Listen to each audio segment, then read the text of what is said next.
এভাবে তাকিয়ে আছিস কেন? অবাক হয়েছিস মনে হয় আমাকে এখানে দেখতে পেয়ে। অবশ্য অবাক হওয়ারই কথা, কারণ গত 5 বছর আগে আমি কি ছিলাম আর এখন কি হয়েছি সেটা দেখে অবাক না হয়ে তো আর উপায় নেই। তবে যাই হোক, তুই কি আমায় চিনতে পেরেছিস মিস্টার আয়ান? আমি কিন্তু সেই মায়া যাকে তুই গত 5 বছর আগে অপমান করে তার প্রেমের প্রপোজাল রিজেক্ট করেছিলি। মনে পড়ে কিনা দেখতো আমার কথা। 5 বছর আগে যেই মেয়েকে অপমান করে তার প্রেমের প্রপোজাল রিজেক্ট করেছিলাম, সেই মেয়েই আজ আমার সামনে একটা কন্ট্রাক্ট পেপার রেখে বলছে চাকরি করতে হলে তাকে আমার চুক্তিতে বিয়ে করতে হবে। মেয়েটার কথা শুনে আমি নিরুপায় হয়ে দাঁড়িয়ে আছি।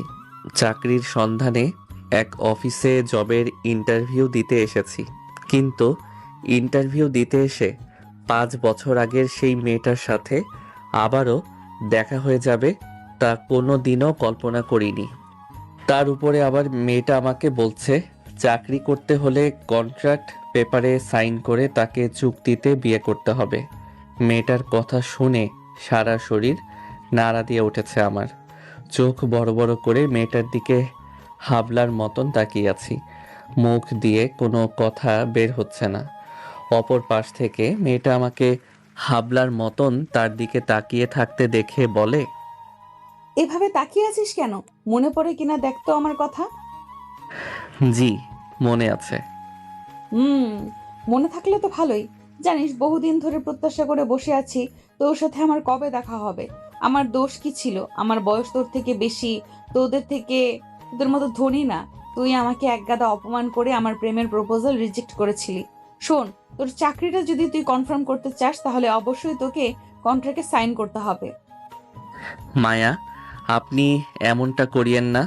আমার চাকরিটা খুব প্রয়োজন। থাপড়ে তোর গালের সমস্ত দাঁত ফেলে দিব। তুই আমার নাম ধরে ডাকছিস কোন সাহসে? ম্যাডাম বলে ডাক। ম্যাডাম প্লিজ আমায় চাকরিটা দিন, আমার চাকরিটার খুব প্রয়োজন।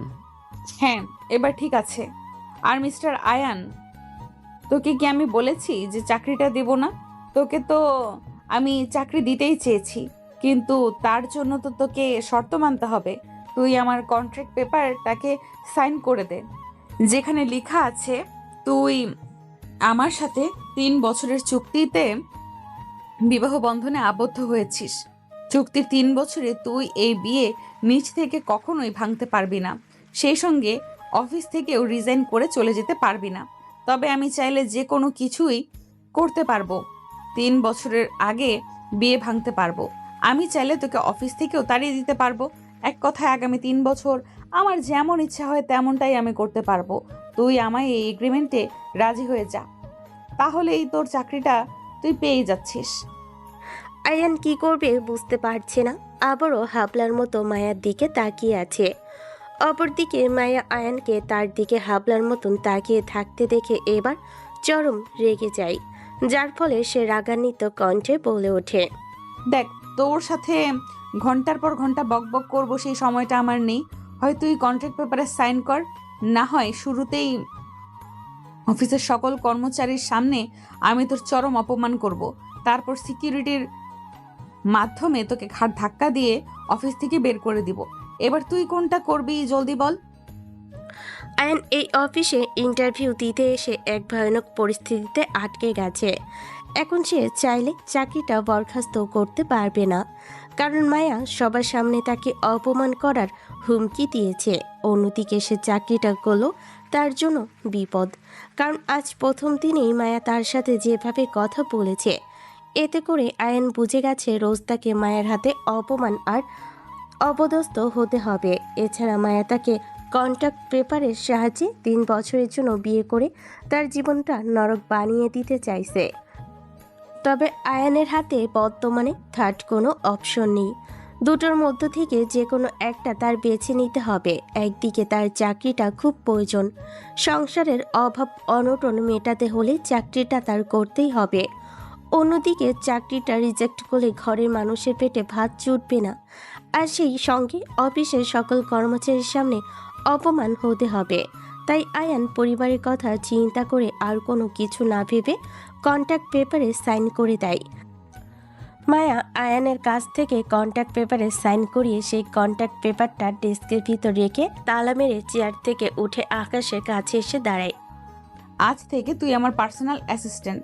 তোর কোয়ালিফিকেশন যতই থাকুক না কেন, বর্তমানে এর থেকে ভালো কিছু তুই ডিজার্ভ করিস না। আগামী 3 বছর তোকে আমার অ্যাসিস্ট্যান্ট হয়েই কাটাতে হবে। এই যে শুন, তুই আমার অ্যাসিস্ট্যান্ট হয়েও আমি জানি তুই যোগ্যতা সম্পন্ন একটা ছেলে, তাই তোকে এখন কিছু কাজ দিব, সেসব তো সম্পন্ন করতে হবে।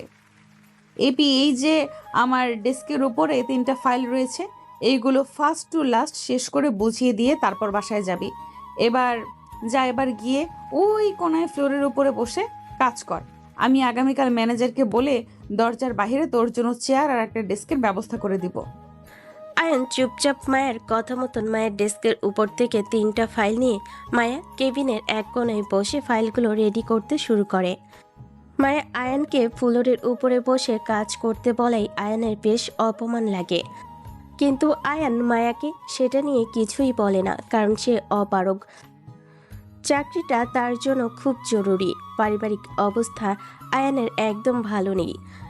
সে এখন যদি মায়ের কথা না শুনি তাহলে সেটা তার জন্য সমস্যাজনক হবে।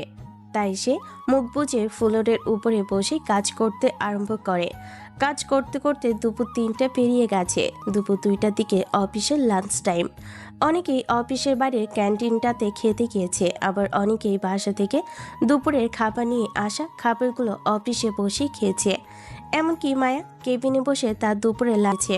তবে আয়ান কিছুই খায়নি। সে না খেয়ে সবগুলো ফাইল রেডি করে 3:30টার দিকে মায়ের কাছে দেয়। ফাইলগুলো রেডি করে আয়ান মায়াকে দেওয়ার পর মায়া এবার 10 মিনিটের জন্য আয়ানকে ছুটি দেয় বাইরে থেকে খেয়ে আসার জন্য। আয়ান কেবিন থেকে বেরিয়ে ক্যান্টিনের দিকে চলে যায় খাওয়ার জন্য। ক্যান্টিনে গিয়ে হালকা কিছু খাবার খেয়ে 10 মিনিটের আগে সে ফিরে আসে। ফিরে আসার পর মায়া কেবিনে ঢুকতেই দেখে মায়া ফোনের মধ্যে কার সাথে যেন প্রেমের কীর্তন গাইছে। আয়ান পুরো হতভম্ব হয়ে গেছে মায়ার ফোন আলাপ শুনে, কারণ আজ সকালেই কন্ট্যাক্ট পেপারের মাধ্যমে মায়া তাকে বিয়ে করেছে। আবার অন্যদিকে এখন মায়া কেবিনে বসে ফোনের সাহায্যে অন্য কোনো ছেলের সাথে প্রেম আলাপ করছে। আয়ানের সমস্ত কিছু যেন কেমন গুলিয়ে যাচ্ছে, কারণ আকাশ নিজ ইচ্ছায় তনুর জীবনে কদম ফেলেনি। মায়া নিজেই এক প্রকার ব্ল্যাকমেইল করে কন্ট্যাক্ট পেপারের সাহায্যে আয়ানকে বিয়ে করেছে। আয়ান মায়ের দিকে তাকিয়ে সেই প্রশ্নের উত্তর খোঁজায় মগ্ন হয়ে পড়ে। অপরদিকে মায়া প্রচণ্ড রেগে যায়, আয়ানকে বিনা অনুমতিতে কেবিনে প্রবেশ করায়। ফোনটা মুখের কাছ থেকে সরিয়ে কিছুটা দূরে নিয়ে গিয়ে রাগান্বিত কণ্ঠে আয়ানকে বলে, এই অকর্মার ঠিকই, বিনা অনুমতিতে কোন সাহসে তুই আমার কেবিনে প্রবেশ করেছিস? তোর মধ্যে কি কমন সেন্স বলতে কিছুই নেই নাকি? তুই কি জানিস না কারোর কেবিনে বা কারোর কক্ষে প্রবেশ করতে হলে অনুমতি নিয়ে ঢুকতে হয়?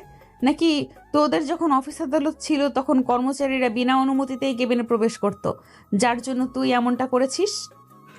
মায়া রাগান্বিত কণ্ঠে কথাবার্তা শুনে আয়ন থতমত খেয়ে যায়। তাড়াতাড়ি করে মায়া বিষয় নিয়ে ভাবনা চিন্তা বাদ দিয়ে কোনোভাবে নিজেকে আগে সংযত করে। এরপর মায়াকে বলে, ম্যাডাম, আমি ক্ষমা প্রার্থী। আসলে ম্যাডাম, আমি অন্যমনস্ক হয়ে থাকায় বেখেয়ালিভাবে কেবিনে অনুমতি ছাড়া প্রবেশ করে ফেলেছি। ম্যাডাম, আমি আন্তরিকভাবে দুঃখিত। আগামীতে এই রকমটা আর কখনো হবে না। দেখ, আমি আগেই বলেছি আমাকে উল্টাপাল্টা বুঝ দিতে আসিস না। আমি ভালোভাবেই জানি তুই ইচ্ছাকৃতভাবে কেবিনে অনুমতি ছাড়া প্রবেশ করেছিস, আর কেন অনুমতি নিসনি সেটাও আমি জানি। আর অনুমতি ছাড়া কোন উদ্দেশ্য নিয়ে প্রবেশ করেছিস সেটাও আমার জানা। তুই হয়তো ভেবেছিস তুই আমার স্বামী আর আমি তোর স্ত্রী। আমার কাছে অনুমতি নেওয়ার কোনো প্রয়োজন নেই তোর। আর তুই আমার কেবিনে না বলে প্রবেশ করার উদ্দেশ্য হচ্ছে আমাকে অপ্রস্তুতভাবে দেখা। শোন, আমি ভালো করেই জানি তোর মনে শয়তানি চেপেছে, কারণ যেভাবেই হোক তোর আর আমার বিয়ে হয়েছে, তাই তুই সেটার ফায়দা ওঠাতে চাচ্ছিস। শোন মিস্টার আয়ান মাহমুদ, তোকে একটা কথা স্পষ্টভাবে জানিয়ে দিই, তোকে আমি বিয়ে করার উদ্দেশ্যে কিন্তু মোটেও এটা না যে আমি তোর সাথে ঘনিষ্ঠ হব বা তোর সাথে সাধারণ বাকি 5-10টা দম্পতির মতন আগামী 3 বছর কাটাবো। তোকে আমার বিয়ে করার একমাত্র উদ্দেশ্য হলো তোকে হাতের মুঠোয় জিম্মি করে তোর জীবন থেকে সমস্ত সুখ শান্তি কেড়ে নিয়ে তোর পুরো লাইফটা জাহান্নাম বানিয়ে দেওয়া। গত 5 বছর আগে তুই আমাকে যে কষ্টটা দিয়েছিস, আমি আগামী 3 বছরে তোর দেওয়া কষ্টের চাইতেও কয়েক হাজার গুণ বেশি কষ্ট তোকে আমি দিব। সেজন্যই আমি তোকে কন্ট্রাক্ট পেপারে সাইন করে জিম্মি করেছি। মায়া কথা শুনে আয়ানের এবার প্রচণ্ড মেজাজ খারাপ হয়, কারণ একে তো মায়া তার উপরে জোর জবরদস্তি দোষ চাপিয়ে দিচ্ছে, দ্বিতীয়ত মায়া তার উপরে প্রতিশোধ নেওয়ার জন্য খালি তাকে বিয়ে করেছে। আয়ন সব কিছু শোনার পর নিজেকে কন্ট্রোল করতে না পেরে মায়ের মুখের উপরে বলে ওঠে, এই মেয়ে নিজেকে কি ভাবিস তুই? হ্যাঁ, দুনিয়ায় খালি একমাত্র তোর কথাগুলোই সঠিক, আর বাকি সবার কথা মিথ্যা। আর তুই একটু আগে কি বললি? আমার জীবন থেকে সুখ শান্তি কেড়ে নিয়ে আমার জীবন জাহান্নাম বানাবি? শোন, তোর চাকরি আমি করব না, আমি অন্য কোথাও চাকরির জন্য আবেদন করব। তারপর দেখি তুই আমার সুখ শান্তি কিভাবে কেড়ে নিস। আয়নের মুখে তুই তোকারি শুনে মায়া ফোন কেটে দিয়ে টেবিলের উপর রাখে। এরপর বসা থেকে উঠে ডেস্কের উপরে থাকা মায়া তার কথা বলার ছোট ফোনটা হাতে নিয়ে সজোরে আয়নের উপরে ছুঁড়ে মারে, যার ফলে ফোনটা আয়নের কপালে লেগে কপাল ফেটে রক্ত পড়তে আরম্ভ করে। মায়ের এমন আচরণে আয়নের আরও রাগ উঠে যায়। নিজেকে সামলানো বাদ দিয়ে কোনো কিছু না ভেবে আয়ন সোজা মায়ের দিকে তেড়ে গিয়ে মায়াকে গলা চেপে ধরে পিছনের দেওয়ালের সাথে মায়াকে ঠেসে ধরে। এরপর গর্জন করে বলে ওঠে, এই মেয়ে, কিসের এত দেমাগ তোর? আমাকে কি তোর মানুষ বলে মনে হয় না?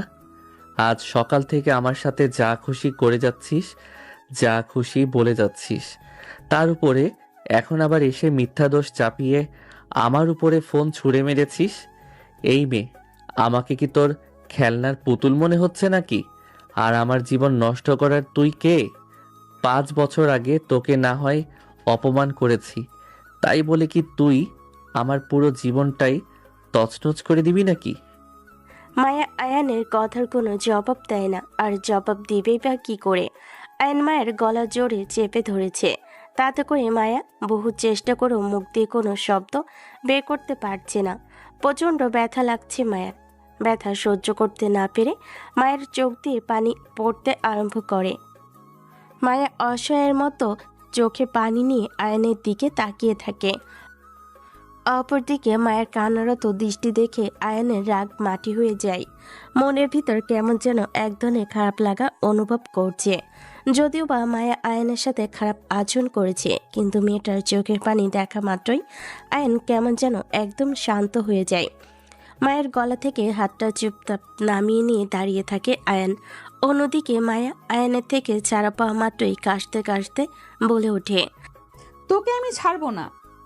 5 বছর আগের কথা, 5 বছর আগের আচরণের কারণে আগামী 3 বছরের জন্য তোকে জিম্মি করেছি, কিন্তু বর্তমানে তুই যেটা করেছিস সেটার জন্য তোকে অনেক ভয়াবহ শাস্তি পেতে হবে। আর তুই একটু আগে কি বলেছিলি? আমার চাকরি করবি না, অন্য কোথাও চাকরি দেখবি? শোন, এই চিন্তা মাথা থেকে ঝেড়ে ফেলে দে, না হয়তো কন্ট্রাক্ট পেপার নিয়ে গিয়ে থানায় মামলা করে তোকে লকআপে বন্দি করব। আয়ন মায়ের কথার প্রত্যুত্তরে আর কিছু বলে না, কারণ আয়ন ভালো করেই বুঝে গেছে সে ইতিমধ্যে ভুল করে ফেলেছে। তার উপরে সে এখন আরও কিছু বলে বিষয়টা আরও জটিল হবে, যার দরুন তাকে আর তার পরিবারকে শাস্তি পেতে হবে। এমনিতেই মায়া যে ডেঞ্জারাস, তার উপরে এখন যদি আয়ন উল্টাপাল্টা কিছু বলে, তাতে করে সত্যি মায়া আয়নের 12টা বাজিয়ে দিবে। তাই আয়ন পরিস্থিতিটাকে সামলে দেওয়ার জন্য চুপ করে দাঁড়িয়ে থাকে। আর মায়া রাগে ফসফস করতে করতে চেয়ারের উপর গিয়ে বসে পড়ে। কিছুটা সময় এভাবেই কেটে যায়, কেউ কারোর সাথে কোনো কথা বলে না। কিছুক্ষণ পর মায়ের রাগ কমে যায়। রাগ কমার পর মায়া কি মনে করে যেন ডেস্কের ডয়ার খুলে ডয়ার থেকে ফার্স্ট এড বক্স হাতে নিয়ে উঠে দাঁড়ায়। এরপর আয়নকে বলে, চুপ করে আমার চেয়ারটায় বস। আয়ন মায়ের আচরণ দেখে পুরো তাজ্জব হয়ে যায়। আয়নের মাথা কাজ করছে না, এটা কি সত্যি সেই মায়া যে একটুকেই আয়নের জীবন ধ্বংস করে দেওয়ার কথা বলেছিল? আয়ন এক নজরে আশ্চর্যজনক দৃষ্টিতে হাঁ করে মায়ের দিকে তাকিয়ে আছে। অপরদিকে মায়া আয়নকে তার দিকে হাঁ করে তাকিয়ে থাকতে দেখে আবারও বলে ওঠে, এই অকর্মা ঠিকই তোকে আমার চেয়ারটায় বসতে বলেছি, আমার কথাটা কি তোর কানে যায়নি? মায়ের কথাই আয়নের হুঁশ ফিরে আসে। আয়ান তাড়াতাড়ি মায়ের কথা অনুযায়ী চুপ করে তনু চেয়ারটায় গিয়ে বসে। আয়ন মায়ের চেয়ারে বসার পর মায়া ফার্স্ট এইড বক্সটা খুলে নিজেই তুলো নিয়ে শুরুতে আয়নের কপালে রক্ত পড়া বন্ধ করে। এরপর মায়া আয়নের কপাল ওয়াশ করে আয়নের কপালে পট্টি বেঁধে দেয়। মায়ের আচরণ দেখে আয়নের মনে হচ্ছে মায়া যেন তার বিয়ে করা বউ, আর এমনটা মনে হওয়ার আরও একটা কারণ রয়েছে। মায়া আয়নের কপালে পট্টি বেঁধে দেওয়ার জন্য যখন আয়নের কাছাকাছি যায় তখন আয়ন তার দুধ নিতে নিজের অজান্তেই অনেকটা সময় মায়ের পেটের সাথে ঠেকিয়ে রেখেছিল, কিন্তু মায়া তাকে কিছুই বলেনি।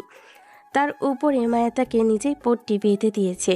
আয়ন মায়ের এমন শোভনীয় আচরণ দেখে প্রথম দিনই মায়াই আটকে যায়।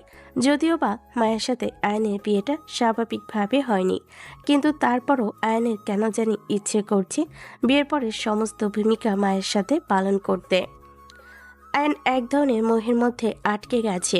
অপরদিকে মায়া আয়নের কপালে পট্টি বেঁধে দেওয়া শেষ করতেই আয়নকে বলে, তোর কপালে পট্টি বেঁধে দিয়েছি, এবার তুই উঠে দাঁড়া আর আমি চেয়ারে বসবো। তারপর তুই আমার পা টিপে দিবি হিসাব বরাবর, কারণ তুই আমার গলা চেপে ধরেছিস, যেটা তোর করা কখনোই উচিত হয়নি। তুই সাময়িকের জন্য ভুলে গিয়েছিস আমি তোর অফিসের ম্যাডাম। তাই জিনিসটা তোকে মনে করিয়ে দিতে তোকে দিয়ে আমার পা টেপাবো। দেখি এবার কাজে লেগে পড়। এমন সময় সবকিছু ঠিকঠাক ছিল, কিন্তু বর্তমানে মায়ের কথাবার্তাগুলো শুনে আয়নের ভিতরে জন্মানো সমস্ত মোহ লেজ গুটিয়ে পালায়। শেষমেশ মায়ের পা টিপতে হবে আয়নের কথাটা শুনতেই আয়নের শরীর কেমন যেন গুলিয়ে ওঠে। মায়া আয়নকে চুপচাপ তার দিকে তাকিয়ে থাকতে দেখে বলে ওঠে, দেখ, আমি যেটা বলেছি সেটা তোকে করতেই হবে। জলদি পা টিপতে শুরু কর, না হয় বড় ফোনটা তোর দিকে ছুঁড়ে মেরে কপালে আরেক পাশে ফাটিয়ে দেব। মায়ের কথা শুনে অপারগ হয়ে মায়ের পা টিপতে আরম্ভ করে। কিছু সময় পা টেপার পর অফিস ছুটির সময় হয়ে আসে, তাই মায়া আয়নকে বলে, হয়েছে, এবার পা ছেড়ে উঠে দাঁড়া, আর মিনিট দুয়েকের মধ্যেই অফিস ছুটি হবে। যা, আজকের মতন তোর ছুটি। আগামী কাল 10টার আগে অফিসে এসে হাজির হবি। আচ্ছা। আয়ন চুপচাপ আর কথা না বলে বাড়ির উদ্দেশ্যে রওনা হয়। এদিকে আয়ন চলে যাবার পর মায়াও অফিস থেকে বেরিয়ে বাসায় চলে যায়। আয়ন বাসে গিয়ে ফ্রেশ হতে চলে যায়। ওয়াশরুমে ঢুকে ফ্রেশ হয়ে বের হয়ে গায়ে শার্ট পরে খেতে চলে যায়। আয়নের মা ইতিমধ্যে টেবিলে খাবার লাগিয়ে দিয়েছে। আয়ন খাওয়া দাওয়া শেষ করে আবার রুমে চলে আসে। এরপর রুমে এসে কিছুক্ষণ রেস্ট করার মনোভাব নিয়ে বিছানায় গা এলিয়ে দিয়ে শুয়ে থাকে। কিন্তু আয়ন কখন যে ঘুমিয়ে যায় সেটা সে নিজেও বলতে পারে না। তবে তার ঘুম ভাঙে ফোনের আওয়াজে। চোখ কসলাতে কসলাতে বিছানার এক পাশে রাখা ফোনটা হাতে নিয়ে রিসিভ করতেই ও পাশ থেকে কেউ বলে ওঠে, মিস্টার আয়ান, আমি মায়া বলছি। শোন, আমি তোকে মেসেজ করে একটা বাড়ির ঠিকানা পাঠিয়েছি। তুই জলদি সেই বাড়ির নিচে এসে আমার জন্য অপেক্ষা কর। আমি মিনিট 10 পর নিচে নামছি। তারপর আমরা কয়েকজন বান্ধবী মিলে শপিং করব, আর তুইও আমার সঙ্গে যাবি আমাদের জিনিসপত্রগুলো ক্যারি করতে। মায়ের কথা শুনে আয়নের মাথা গরম হয়ে যায়, কারণ এমনিতেই বেচারাকে ঘুম থেকে ফোন দিয়ে উঠিয়েছে। তার উপরে মায়া তাকে ঘরের পোষা চাকরের মতন ব্যাগ ক্যারি করার কথা বলছে। আয়নের ইচ্ছে করছে ফোনের মধ্যে দিয়ে ঢুকে গিয়ে মায়াকে কষে এক থাপ্পড় লাগাতে। তবে আয়ন নিজের রাগকে মায়ের সামনে প্রকাশ করে না। নিজেকে স্বাভাবিক রেখে শান্ত গলায় বলে, ম্যাডাম, আমি আসতে পারবো না, কারণ এখন কোনো অফিস টাইম না যে আমি আপনার কাজ করব। আর আপনি আমাকে যেই কাজের কথা বলছেন সেটা একদম আপনার ব্যক্তিগত। ম্যাডাম, আমি আপনার অফিসের অ্যাসিস্ট্যান্ট। অফিসের কাজ ছাড়া আপনার ব্যক্তিগত কোনো কাজ আমি করব না। দেখ, আমার কথার অমান্য করে নিজের বিপদ ডেকে আনিস না। তুই ভালো করে জানিস আমার কথার অমান্য করলে তোর জন্যই ক্ষতি হবে। তাই ভালোই ভালোই বলছি, 10 মিনিটের মধ্যে আমার লোকেশনে এসে হাজির হ। ফোন রাখলাম। মায়া আয়নকে আর কথা বলার সুযোগ না দিয়ে ফোন কেটে দেয়। এদিকে আয়নের মেজাজ আগের চেয়ে আরও বেশি গরম হয়ে যায়। তবে আয়নের কিচ্ছু করার নেই। সে যদি এখন মায়ের কথা না শুনি তাহলে সেটা শোধ মায়া অফিসের মধ্যে তুলবে। তাই আয়ন মায়ের কথা মতন গায়ে অন্য আরেকটা শার্ট লাগিয়ে মায়ের পাঠানো ঠিকানায় চলে যায়। তারপর সেখানে গিয়ে দাঁড়িয়ে দাঁড়িয়ে মায়ের জন্য অপেক্ষা করতে থাকে। কিছুক্ষণ পর মায়া বাড়ি থেকে নিচে নেমে আয়নের কাছে আসে। মায়া যেই বাড়ি থেকে নিচে নেমেছে সেটা মায়ের নিজের বাড়ি, আর আয়ন এটা মায়ের সাথে ফোনে কথা বলা অবস্থাতেই বুঝে গিয়েছে। মায়া আয়নের সাথে আসার পর গ্যারেজ থেকে নিজের গাড়ি বের করে আয়নকে নিয়ে শপিং মলের উদ্দেশ্যে রওনা হয়েছে। মায়া নিজেই গাড়ি ড্রাইভ করছে, আর আয়ন তার পাশে সিটে চুপচাপ বসে আছে। কিছুক্ষণ গাড়ি করে যাত্রা করার পর আয়ন আর মায়া শপিং মলে গিয়ে পৌঁছায়। শপিং মলের সামনে মায়ের ফ্রেন্ডরা দাঁড়িয়ে মায়ের জন্য বহু আগ থেকে অপেক্ষা করছে। মায়ের শপিং মলে পৌঁছে নিজের বান্ধবীদের সাথে দেখা করে তাদের নিয়ে শপিং মলে ঢুকে যায়, আর আয়নকে তার পিছনে পিছনে যেতে বলে। মায়া আর তার বান্ধবীরা শপিং মল ঘুরে ঘুরে অনেক শপিং করে। মায়ের নিজের ক্রয়কৃত জিনিসগুলো সব আয়নের হাতে ধরিয়ে দেয়। তবে মায়ের বান্ধবীরা যখন তাদের ক্রয়কৃত জিনিস আয়নের হাতে দিতে যাবে ক্যারি করার জন্য, তখন জিনিসটা মায়ের কেমন যেন গায়ে লাগে। তাই সে সবাইকে বলে নিজের জিনিস নিজেকেই ক্যারি করতে, আর তার জিনিসগুলোই খালি সে আয়নের হাতে দেয়। এরপর শপিং শেষ করে যে যার মতন বিদায় নিয়ে বাড়ি চলে যায়। আর মায়া আয়নকে নিয়ে গাড়ি করে নিজের বাড়ির সামনে এসে পৌঁছায়। বাড়ির সামনে পৌঁছানোর পর গাড়ি সাইড করে মায়া আয়নকে বলে তার শপিং ব্যাগগুলো বাস অব্দি পৌঁছে দিতে। আয়ন কোনো কথাবার্তা ছাড়া চুপচাপ মায়ের কথা মেনে জিনিসগুলো সঙ্গে নিয়ে মায়ের পিছনে পিছনে যেতে থাকে। মায়া বাড়ির দরজার সামনে পৌঁছে দরজার কলিং বেল বাজাতেই মায়ের মা এসে দরজা খুলে দেয়। তারপর মায়া আয়নের হাত থেকে শপিং ব্যাগগুলো নিয়ে ঘরে প্রবেশ করে, আর আয়নকে বলে, হয়েছে, এবার তুই বাড়ি চলে যা। এরপর আয়ন সেখান থেকে চলে আসে। যদিও মায়ের আম্মু খাবার খেয়ে আসতে বলেছিল, বাট আয়ন অন্যদিন খাবে বলে চলে আসে। বাসায় আসতেই আয়নের আম্মু বলল, কি রে বাবা, আজ এত দেরি করলি যে? কখনো তো তুই 9টার পর বাড়ির বাইরে থাকিস না। আসলে মা, অফিসের একটা কাজের জন্য গিয়েছিলাম। ও আচ্ছা, তুই ফ্রেশ হয়ে আয়, তারপর দুজনে খেয়ে নিব। ঠিক আছে। আয়ন ফ্রেশ হতে চলে যায়। কিছুক্ষণ পর ফ্রেশ হয়ে এসে মায়ের সাথে একসাথে বসে খাওয়া দাওয়া করে রুমে গিয়ে ঘুমিয়ে পড়ার উদ্দেশ্যে শুয়ে পড়ে।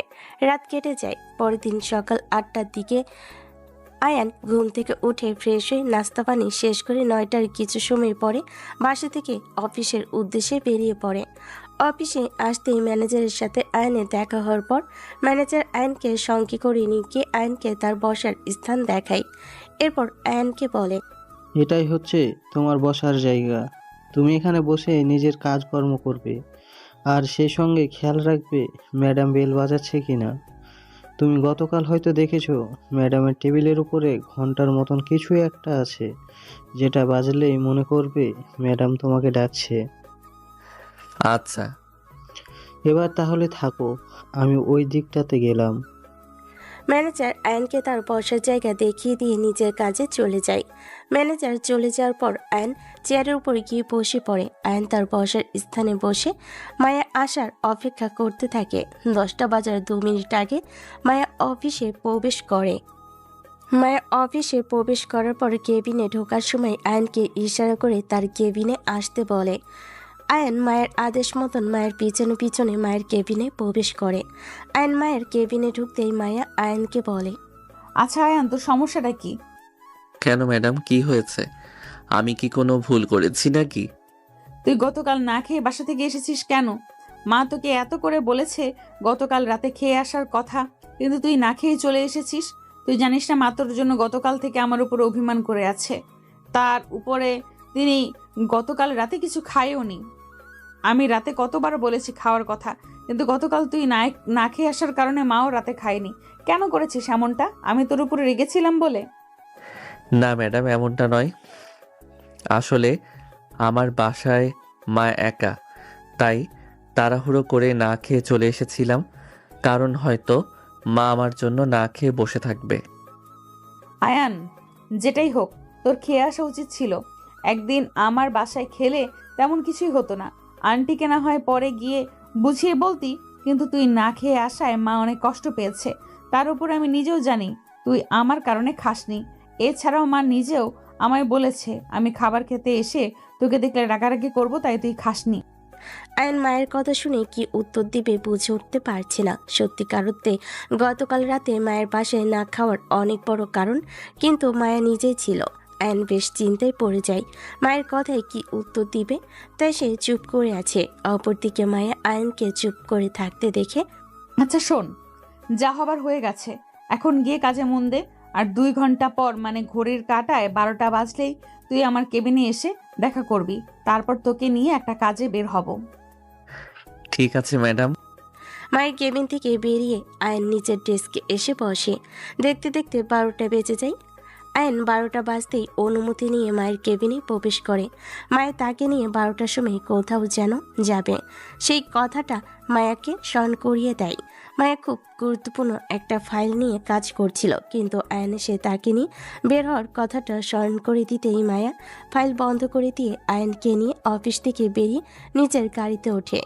এরপর মায়া গাড়ি ড্রাইভ করে আয়নকে নিয়ে একটা ডক্টরের কাছে যায়। পরে আয়নকে দেখে ডক্টরকে বলে, ডাক্তার, ও মাথায় আর পেটে আঘাত পেয়েছে, আপনি একটু দেখুন তো ওকে।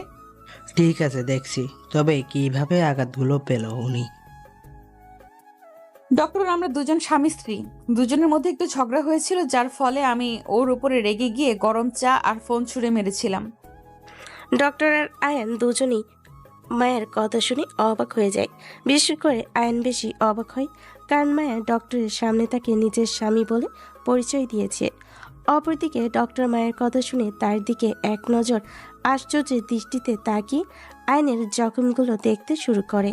ডক্টর আয়নের জখমগুলো দেখে প্রেসক্রিপশনের মধ্যে কিছু ওষুধ লিখে দেয়, আর ওই ওষুধগুলো কন্টিনিউ করতে বলে এবং সেই সঙ্গে আরও পেটের ফোসকার জন্য একটা মলম ব্যবহার করতে বলে আয়নকে। ডক্টরের কাজকর্ম শেষ হলে মায়া ডক্টরের ফিস দিয়ে আয়নকে নিয়ে ডক্টর চেম্বার থেকে বের হয়। এরপর আয়নের হাত পেঁচিয়ে ধরে আয়নকে নিয়ে গাড়ির দিকে এগোতে থাকে। মায়ের এমন আচরণে আয়ন আরও অবাক হয়ে যায়। রাস্তাঘাটে স্ত্রী যেভাবে স্বামীর হাত ধরে হাঁটে, মায়াও সেভাবে আয়নের হাত ধরে রেখেছে। তার উপরে মায়া তাকে এনে ডক্টর দেখিয়েছে। মায়ের এমন আচরণে আয়নের মনে হচ্ছে মায়া সত্যিকারতে তার বিয়ে করা বউ। আয়নের ভিতরে এক নতুন অনুভূতি জন্মাচ্ছে মায়াকে নিয়ে। ভিতরটা খুশিতে পাগল হয়ে যাচ্ছে আয়নের। তবে আয়ন মায়াকে কিছুই বলে না, চুপচাপ তার সাথে হাঁটতে থাকে। এভাবে মায়া আয়নকে নিয়ে গাড়ির সামনাসামনি যাওয়ার কিছুটা আগ মুহূর্তে হুট করে আয়নের হাত ছেড়ে দিয়ে দৌড়ে গাড়ির সামনে দাঁড়িয়ে একা একটা ছেলের কাছে যায়। তারপর ছেলেটার সাথে কথা বলতে আরম্ভ করে। মায়া আয়নের হাত ছেড়ে যেই জায়গা থেকে দৌড়ে ছেলেটার কাছে গিয়েছে, আয়ন সেই জায়গাতে দাঁড়িয়ে দুজনে কথা বলার দৃশ্য তাকিয়ে তাকিয়ে দেখছে। অপরদিকে মায়া ছেলেটার সাথে দেখা করে কিছুটা সময় কথা বলার পর আয়নকে ডেকে বলে, আয়ান, এদিকে আয়, তোকে আমার বয়ফ্রেন্ডের সাথে পরিচয় করিয়ে দেই। ছেলেটা মায়ের বয়ফ্রেন্ড হয়। কথাটা মায়ের মুখে শুনে আয়নের ভিতরটা মোচড় দিয়ে ওঠে। সেই সঙ্গে আয়নের হাসি খুশি চেহারাটা মুহূর্তেই মলিন হয়ে যায়। আয়ন মায়ের কথায় সাড়া না দিয়ে চোখ মলিন করে তাদের দুজনের দিকে তাকিয়ে আছে। অপরদিকে মায়ের আয়নের কোনো সারা শব্দ না পেয়ে আবারও আয়নকে বলে, এই আয়ান, তোর কি হয়েছে? তোকে আমি এদিকে আসতে বললাম, আমার কথা কি তুই শুনতে পাসনি নাকি? আয়ন মায়ের কথা শুনে আবার নিজেকে স্বাভাবিক করে। তারপর মায়ের কথা মতন চুপচাপ হেঁটে তাদের দুজনের সামনে যায়। আয়ন মায়ের আর তার বয়ফ্রেন্ডের সামনে যেতেই মায়া তার বয়ফ্রেন্ডকে বলে, সোহান, এটাই হলো সেই অকর্মার ঢেকি আয়ান, যার কথা তোমায় আমি বলেছিলাম। আর আয়ান, এটা হচ্ছে আমার বয়ফ্রেন্ড সোহান। নে, তোদেরকে ইন্ট্রোডিউস করিয়ে দিলাম, এবার তোরা নিজেরা দুজন কথা বল। মায়ের কথা শুনে আয়নের আগে ভিত্তি ফেটে যাওয়ার উপক্রম হয়েছে। এমনিতে বেচারার ভিতরে মায়ের বয়ফ্রেন্ডকে দেখে ঘূর্ণিঝড় শুরু হয়েছে। তার উপরে মায়া তার বয়ফ্রেন্ড সোহানের সামনে আয়নকে অকর্মা ঢেকি বলে বাজেভাবে পরিচয় করিয়ে দিয়েছে। আয়ন যদি এখন নিজেকে সামলে না রাখে তাহলে বর্ষর একটা তুফান আসবে তার উপরে। তাই আয়ন নিজেকে সামলে নিয়ে মায়ের বয়ফ্রেন্ড সোহানের দিকে হ্যান্ডশেক করার উদ্দেশ্যে হাত বাড়িয়ে দেয়, কিন্তু সোহান আয়নের সাথে হ্যান্ডশেক করে না। অপমানজনকভাবে নিজের হাতকে আরো গুটিয়ে নিয়ে আয়নকে বলে, থাক, হাত মেলানোর প্রয়োজন নেই, এমনিতেই আমরা মুখে কথা বলতে পারি।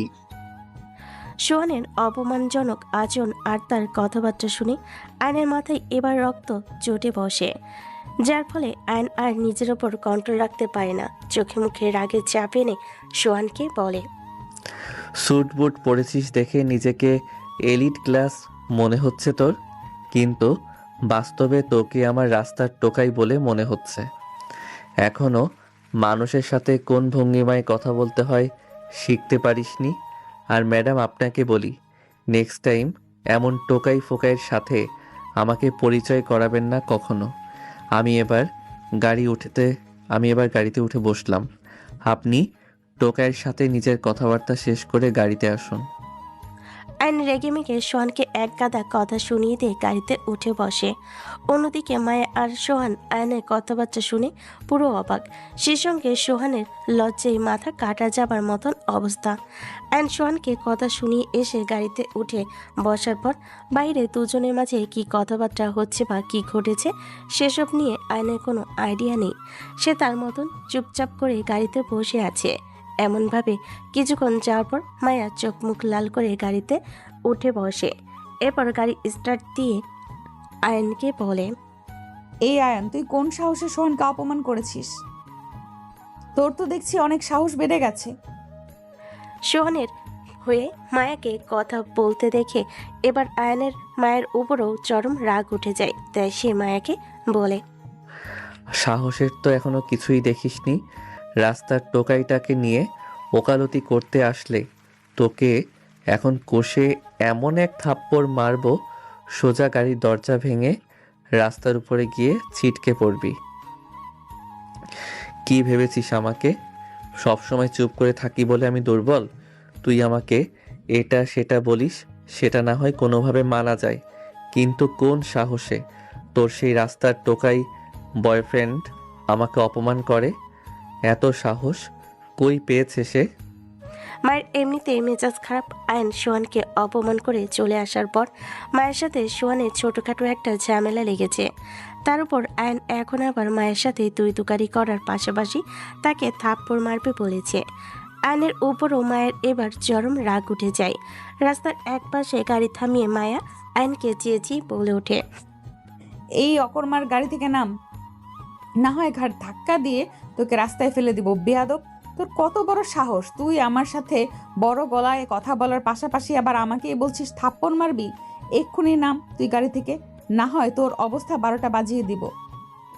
আয়ন আর কোনো কথা না বলে গাড়ি থেকে নেমে হাঁটতে আরম্ভ করে। হাঁটতে হাঁটতে আয়ন অনেকটা সামনে চলে যায় আর মায়া রাস্তার একপাশে গাড়ি সাইড করে এখনো গাড়িতে বসে আছে। এভাবে কিছুক্ষণ যাওয়ার পর মায়ার কি যেন একটা ভেবে গাড়ি স্টার্ট করে আয়নের কাছে পৌঁছায়। এরপর আয়নের সামনে গাড়ি থামিয়ে আয়নকে ডেকে বলে, এই আয়ান, গাড়িতে উঠে এসে বস।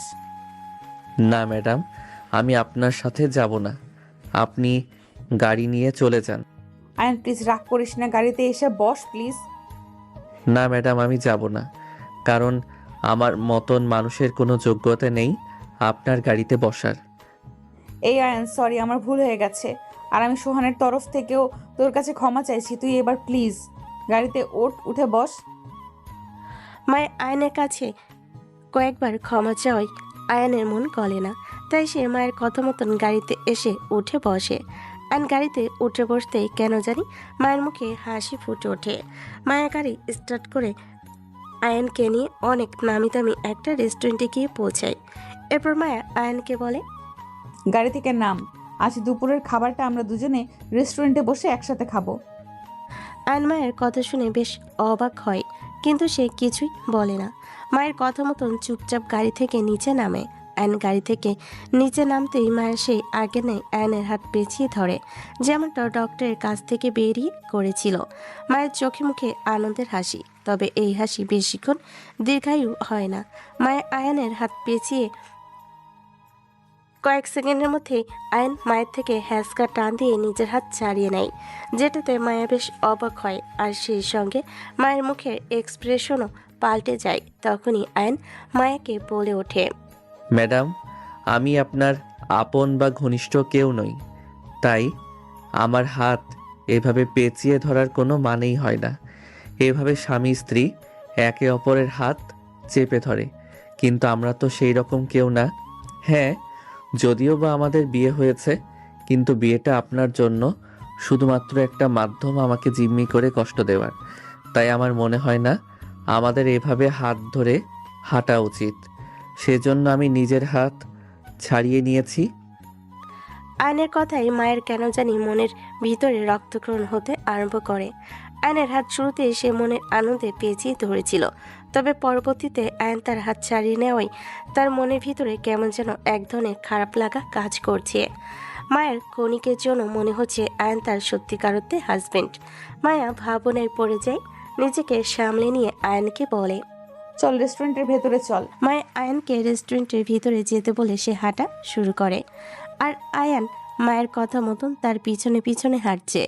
দুজনেই রেস্টুরেন্টে প্রবেশ করে একটা টেবিলে গিয়ে বসে কিছুক্ষণ পর রেস্টুরেন্টের এক কর্মচারী এসে তাদেরকে খাবারের মেনু কার্ড দেয়। মায়া মেনু কার্ড উঠিয়ে নিয়ে নিজের মন মতন মেনু কার্ড থেকে অনেক ভালো ভালো খাবার নিজেদের জন্য অর্ডার করে। রেস্টুরেন্টের কর্মচারী খাবারের অর্ডার নিয়ে চলে যায়।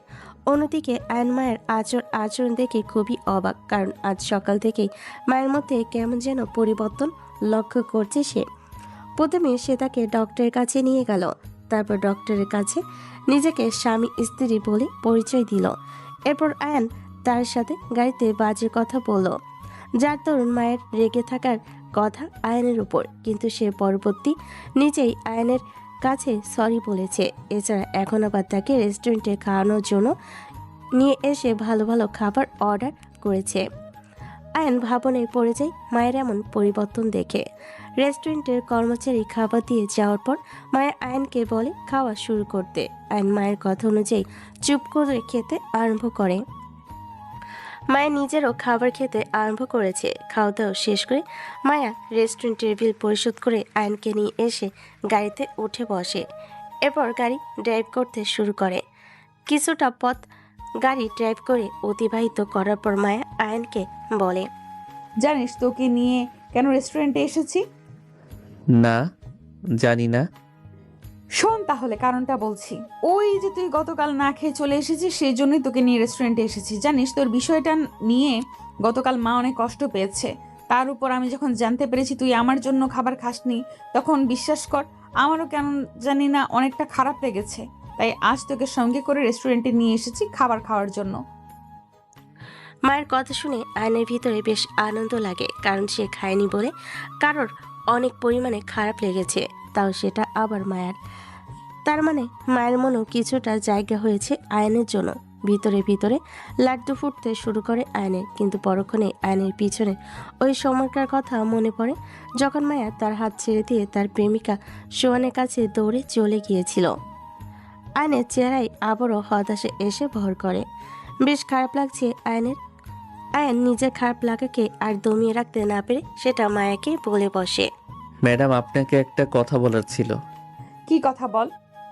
ম্যাডাম, আপনি আর ওই সোহান নামক ছেলেটার সাথে চলাফেরা করবেন না। এটা কেমন কথা আবার? সে আমার বয়ফ্রেন্ড। আমি তার সাথে চলাফেরা না করলে কার সাথে করব? আর আমি তার সাথে চলাফেরা করলে তোর সমস্যাটা কোথায়? ম্যাডাম, আপনাকে আমার অন্য কারোর সাথে সহ্য হয় না। মানে কি আয়ান? মানে হলো, আপনাকে আমার সারা জীবনের জন্য চাই।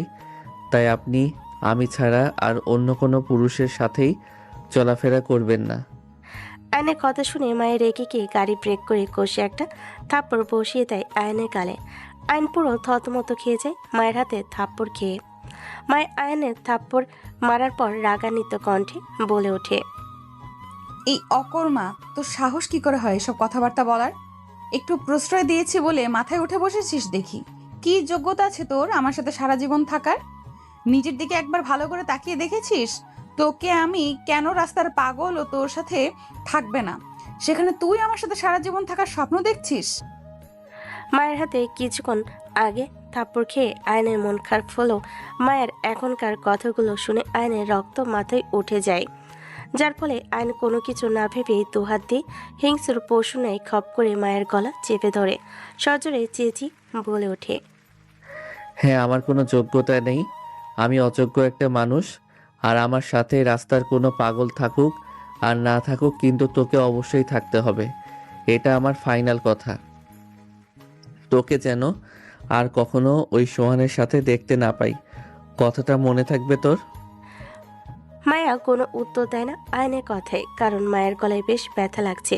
সেই সঙ্গে প্রচণ্ড রাগও উঠছে মায়ের। তার উপর মায়া আয়নের কথায় কোনোদিনও সম্মতি জানাবে না, তাই মায়া চুপ করে আছে। অপরদিকে আয়ন মায়াকে চুপ করে থাকতে দেখে আরও জোরে মায়ের গলা চেপে ধরে। এরপর সে আগে নেয় রাগান্বিত কণ্ঠে মায়াকে বলে, কি হলো?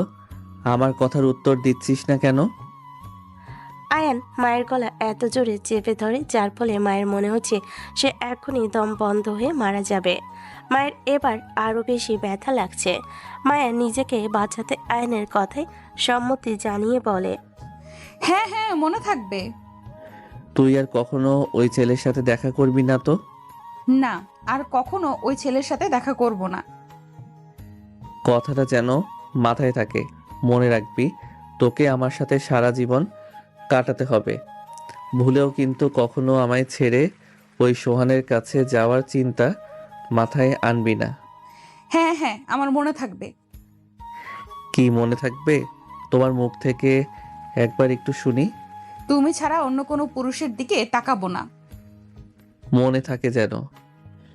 এবার ছেড়ে দিলাম, পরের বার আর এমন করবেন না। আর আমি ক্ষমা প্রার্থী এত সময় তুই তুকারি করার জন্য। আসলে আমার কেন জানি হুট করে রাগ উঠে গিয়েছিল, তাই পাগলের মতন আচরণ করেছি এতটা সময় আপনার সাথে। তবে আগামীতে আর কখনো করব না। মায়া আয়নের থেকে চারা পেয়ে সোজা গাড়ি স্টার্ট করে অফিসে চলে আসে। এরপর গাড়ি থেকে নেমে সোজা কেবিনে চলে যায়। অপরদিকে আয়ান গাড়ি থেকে নেমে অফিসে প্রবেশ করে, নিজের ডেস্কে গিয়ে বসে। ডেস্কে বসে একটু আগের বিষয়টা নিয়ে ভাবতেই আয়নের মনে হয় সে মায়ের সাথে যেটা করেছে সেটা বেশ অন্যায়। মায়ের সাথে তার এমনটা করাটা কখনোই উচিত হয়নি। হ্যাঁ, বিয়ে করেছে মায়া তাকে, কিন্তু মায়া তার সাথে সংসার করার জন্য তাকে বিয়ে করেনি। কিন্তু আয়ান এই বিষয়টা নিয়ে একটু অতিরিক্ত করে ফেলেছে মায়ের সাথে। অবশ্য একটু নয়, অনেক বেশি অতিরিক্ত করেছে সে। আয়ান ভালো করে জানে সে মায়ার সাথে যেটা করেছে সেটা 3 ডাবল মায়া তাকে ফিরিয়ে দিবে। আয়ান একটু আগের বিষয়টা নিয়ে ভাবনেই মশগুল। এমন সময় মায়ের ডাক পড়ে কেবিনের ভিতর থেকে। আয়ন ডেস্ক থেকে উঠে মায়ের অনুমতি নিয়ে মায়ের কেবিনে প্রবেশ করে। তখনই মায়া চেয়ার থেকে উঠে এক গাদা ফাইল দাঁড়াম করে আয়নের মুখের উপর ছুড়ে দিয়ে বলে, আমার গলা চেপে ধরেছিলি না? এবার তুই হারে হারে টের পাবি। আমি তখন নিরুপায় ছিলাম, যার কারণে তুই আমার সাথে ওইরকমটা করে বেঁচে যেতে পেরেছিস। তবে এখন আর পারবি না। এবার তোর কি হাল করব তুই নিজেও বুঝে উঠতে পারবি না। আর যেই ফাইলগুলো তোকে ছুঁড়ে মেরেছি সেই সব তুই কালকের ভেতরে যে কোনো মূল্যে কমপ্লিট করে দিবি। না হয়তো আগামী 3 মাস তুই কোনো বেতন পাবি না। আয়ন মায়ের দিকে এক নজর তাকিয়ে মায়ের কথা মতন চুপচাপ ফাইলগুলো মাটি থেকে উঠিয়ে নিয়ে কেবিন থেকে বেরিয়ে নিজের ডেস্কে এসে বসে। এতগুলা ফাইল দেখে আয়নের মাথা ঘুরতে শুরু করে, তবে তার কিছুই করেনি। সব কয়টা ফাইল যে তার যে কোনো মূল্যে আগামীকালের ভিতরে কমপ্লিট করতে হবে, নয়তো আগামী 3 মাস তাকে না খেয়ে মরতে হবে। আয়ন ডেস্কে বসে মায়ের দেওয়া ফাইলগুলো রেডি করতে শুরু করে। প্রথম ফাইলটা রেডি করতে করতে 2 ঘন্টা সময় চলে যায়, আর আধা ঘন্টা বাকি আছে অফিস ছুটি হওয়ার। তবে আয়নের সেই দিকে কোনো খেয়াল নেই। আয়ন একটা ফাইল শেষ করে আরেকটা ফাইলে হাত দেয়, যে ফাইলটা নিয়ে মায়া কিছুটা কাজ করেছিল। আয়ন মায়ের কাজ করা ফাইলে হাত দেওয়ার পর দেখে মায়ের কাজে কিছুটা ভুল আছে, তাই আয়ন ফাইলটা নিয়ে মায়ের কেবিনে যায়। মায়ের কেবিনে বসে বসে ফোনে কথা বলছিল। আয়ন মায়ের কথা বলার ভঙ্গিমা দেখে বুঝে ফেলে মায়া কার সাথে ফোনে কথা বলছে। অপরদিকে মায়া আয়নের আগমনে ফোনটা রেখে দিয়ে আয়নকে জিজ্ঞাসা করে, কিরে, কি হয়েছে? ম্যাম, আপনি হয়তো আমাকে দেওয়া 7টা ফাইল থেকে একটা ফাইলে নিজে কিছুটা কাজ করেছেন। হ্যাঁ করেছি, কিন্তু কি হয়েছে এখন? ম্যাম, আপনার কাজে কিছুটা ভুল চোখে পড়েছে, তাই কি করব জিজ্ঞাসা করতে এসেছি। কি করবি আবার? সেসব ঠিক করবি? আর এই ছোটখাটো বিষয় নিয়ে আমার কাছে আসার কি আছে? আসলে ম্যাডাম, আমি চাইলে নিজের মতন করে ভুলগুলো সংশোধন করতে পারতাম, কিন্তু তাও আপনাকে জিজ্ঞেস করাটা আমার অনেক জরুরি ছিল। না হয়তো নিজের মতন কাবিলতি করতে গেলে দেখা যাবে পরবর্তীতে আপনার থেকে আমাকে আবার কথা শুনতে হবে, তাই জিজ্ঞেস করতে এসেছি। হয়েছে, যা এবার কেবিন থেকে ভাগ, আর আমাকে ডিস্টার্ব করবি না। আয়নার কোনো কথা না বলে কেবিন থেকে বেরিয়ে আসে। কিছু সময় পর অফিস ছুটি হয়, আয়নও বাসে চলে আসে। বাসে এসে খাওয়া দাওয়া করে কাজ করতে থাকে। সারা রাত কাজ করতে করতে কেটে যায়। পুরো রাত এক ফোঁটাও ঘুমানি আয়ান। সকাল 8টার দিকে 7টা ফাইল পুরোপুরি কমপ্লিট হয়। কাজ শেষ করে আয়ান হাত মুখ ধুয়ে 9টার কিছু সময় পর ঘর থেকে অফিসের উদ্দেশ্যে বেরিয়ে পড়ে আয়ান। অফিসে পৌঁছে মায়ের কেবিনে সব কয়টা ফাইল রেখে এসে ডেস্কে বসে ঝিমোতে শুরু করে। ঝিমাতে এক পর্যায়ে আয়ন ডেস্কের উপরে মাথা রেখে ঘুমিয়ে যায়।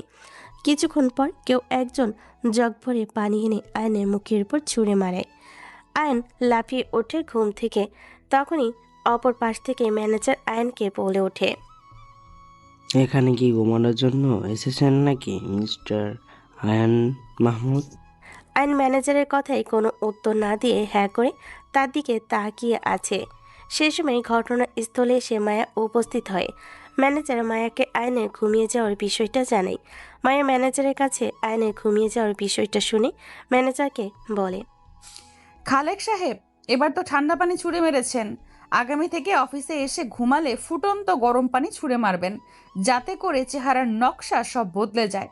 যত সব আজেরা লোক এসে জুটেছে আমার অফিসে। মায়া আয়নকে অপমান করে নিজের কেবিনে চলে যায়, আর ম্যানেজারও নিজের কাজে চলে যায়। আর আয়ান ডেস্কের উপরে চুপচাপ বসে পড়ে। মায়ের কথায় আর ম্যানেজারের আচরণে মনের ভিতর কষ্ট লাগলেও উপরে কোনো রিয়াকশন করে না আয়ান, কারণ এসব কিছু তার সাথে নিত্যদিন ঘটতে থাকবে, যেটা তার সহ্য করতে হবে। একসময় কেটে যায়, 1 ঘন্টা কেটে যায়, ঘড়ি কাটা সবে কেবল 11টা অতিক্রম করেছে। এমন সময় হুট করে মায়া রেগেমেগে কেবিন থেকে বেরিয়ে এসে আয়নের কলার চেপে ধরে আয়নকে জোরপূর্বক টেনে অফিসের সকল কর্মচারীর সামনে নিয়ে যায়। এরপর সবাইকে ডেকে বলে, এই যে দেখুন, অফিসের সবচেয়ে বড় অকর্মা, সে নাকি বলে আরো গ্র্যাজুয়েশন কমপ্লিট করেছে। আমি তাকে কয়েকটা ফাইল দিয়েছিলাম কাজ করার জন্য, কিন্তু সে একটা ফাইলের মধ্যে বিরাট বড় একটা ভুল করে বসেছে। এখন একে কি করা উচিত সবাই বলেন? মায়ের কথার প্রতি উত্তরে অফিসের কর্মচারীরা বলে আয়নকে অফিস থেকে বের করে দিতে, কারণ ওর মতন কর্মচারীর জন্য অফিসের অনেক বড় ক্ষতি হতে পারে। মায়ের অফিসের কর্মচারীদের কথা শুনে আয়নকে বলে, সবাই ঠিক কথাই বলছে, তুই অফিস থেকে বেরিয়ে যা, কারণ তোর কোনো যোগ্যতা নেই আমার অফিসে কাজ করার। তোর মতন মানুষ আমার অফিসে থাকলে আমার অফিস ধ্বংস হয়ে যাবে। তাই এক্ষুনি সোজা আমার অফিস থেকে বেরিয়ে যা, না হয় ঘাট ধাক্কা দিয়ে তোকে বের করে দেওয়া হবে। আয়ন মায়ের দিকে হতভাগার মতন তাকিয়ে আছে, কারণ সারা রাত জেগে কাজ করার ফলে মায়ের থেকে যে তাকে এভাবে দিবে সেটা সে কখনো কল্পনা করেনি। এক দৃষ্টিতে মায়ের দিকে তাকিয়ে আছে আয়ন। তারপর মায়া আয়নকে তার দিকে তাকিয়ে থাকতে দেখে সিকিউরিটিকে ডেকে বলে, সিকিউরিটি, এই অকর্মাটাকে ঘাট ধাক্কা দিয়ে অফিস থেকে বের করে দিন। মায়ের কথা মতন সিকিউরিটি আয়নকে ঘাট ধাক্কা দিয়ে অফিস থেকে বের করে দিয়ে আসে। আয়নকে অফিস থেকে ঘাট ধাক্কা দিয়ে বের করে দেওয়ার পর আয়নও মাথা নুয়ে গন্তব্যহীন হাঁটতে আরম্ভ করে। চোখ থেকে পানি টলমল করে পড়ছে আয়নের। সব কিছু শেষ তার। না আছে চাকরি আর না আছে ইজ্জত, দুটোই মায়া তার থেকে কেড়ে নিয়েছে। তবে মায়া আয়নকে অপমান করে বের করে দিল আয়নের জন্য একদিকে সেটা ভালো হয়েছে, কারণ আজ থেকে তাকে আর মায়ের কথা শুনতে হবে না।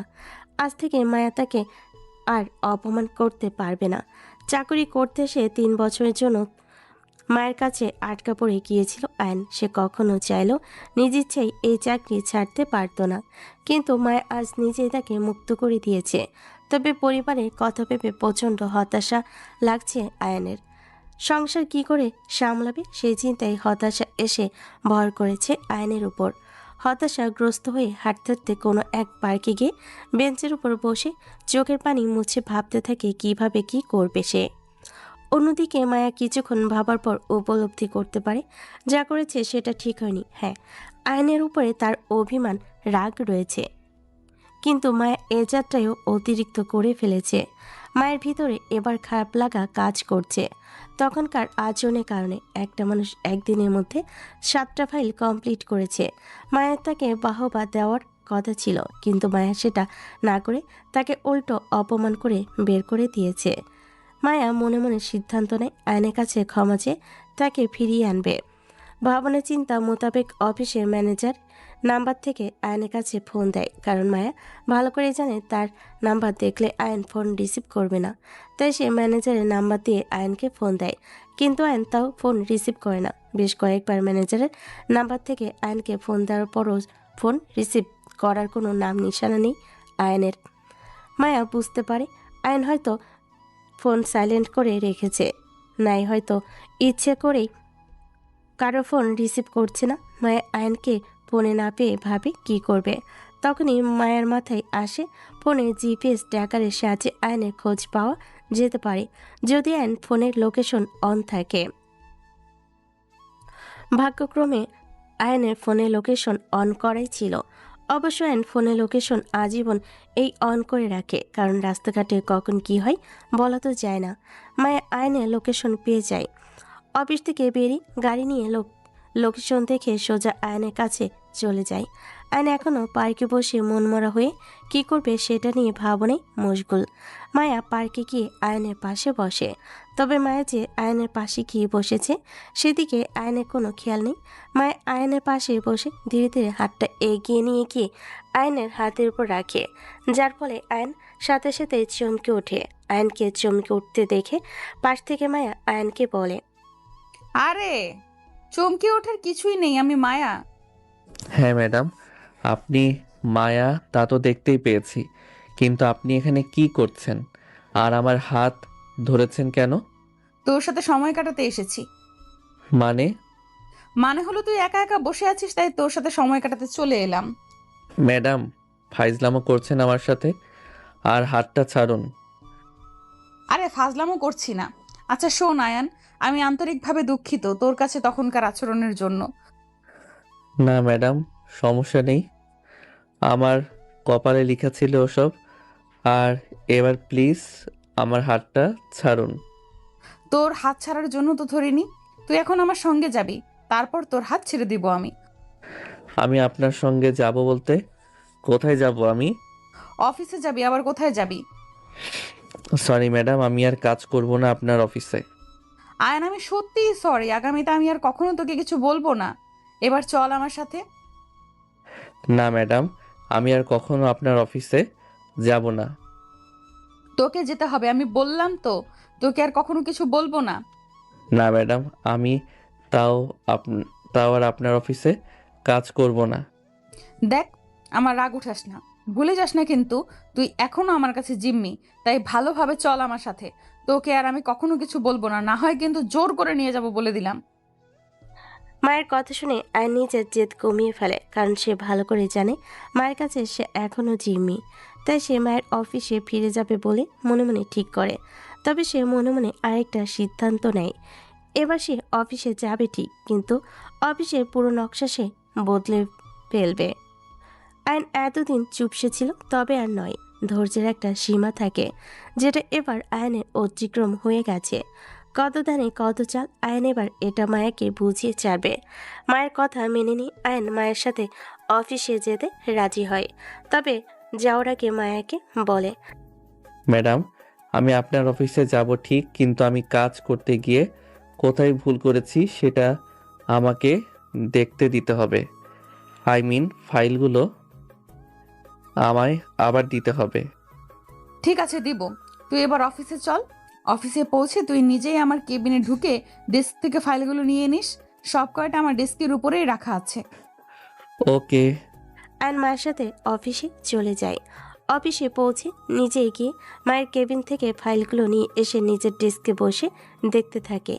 কোথায় কোথায় ভুল হয়েছে সমস্ত ফাইল ঘেটে ঘুটে ভুল খুঁজতে থাকে। 7টা ফাইলের ভিতরে শেষ ফাইলটার মধ্যে আকাশ আয়ান ছোটখাটো একটা ফুল দেখতে পায়, যেটা কখনো আহামরি ভুল নয়। এবার কলমের কুতো দিলেই ভুলটা সংশোধন হয়ে যাবে। এছাড়া আয়নের কাছে আর কোনো ভুল চোখে পড়ে না।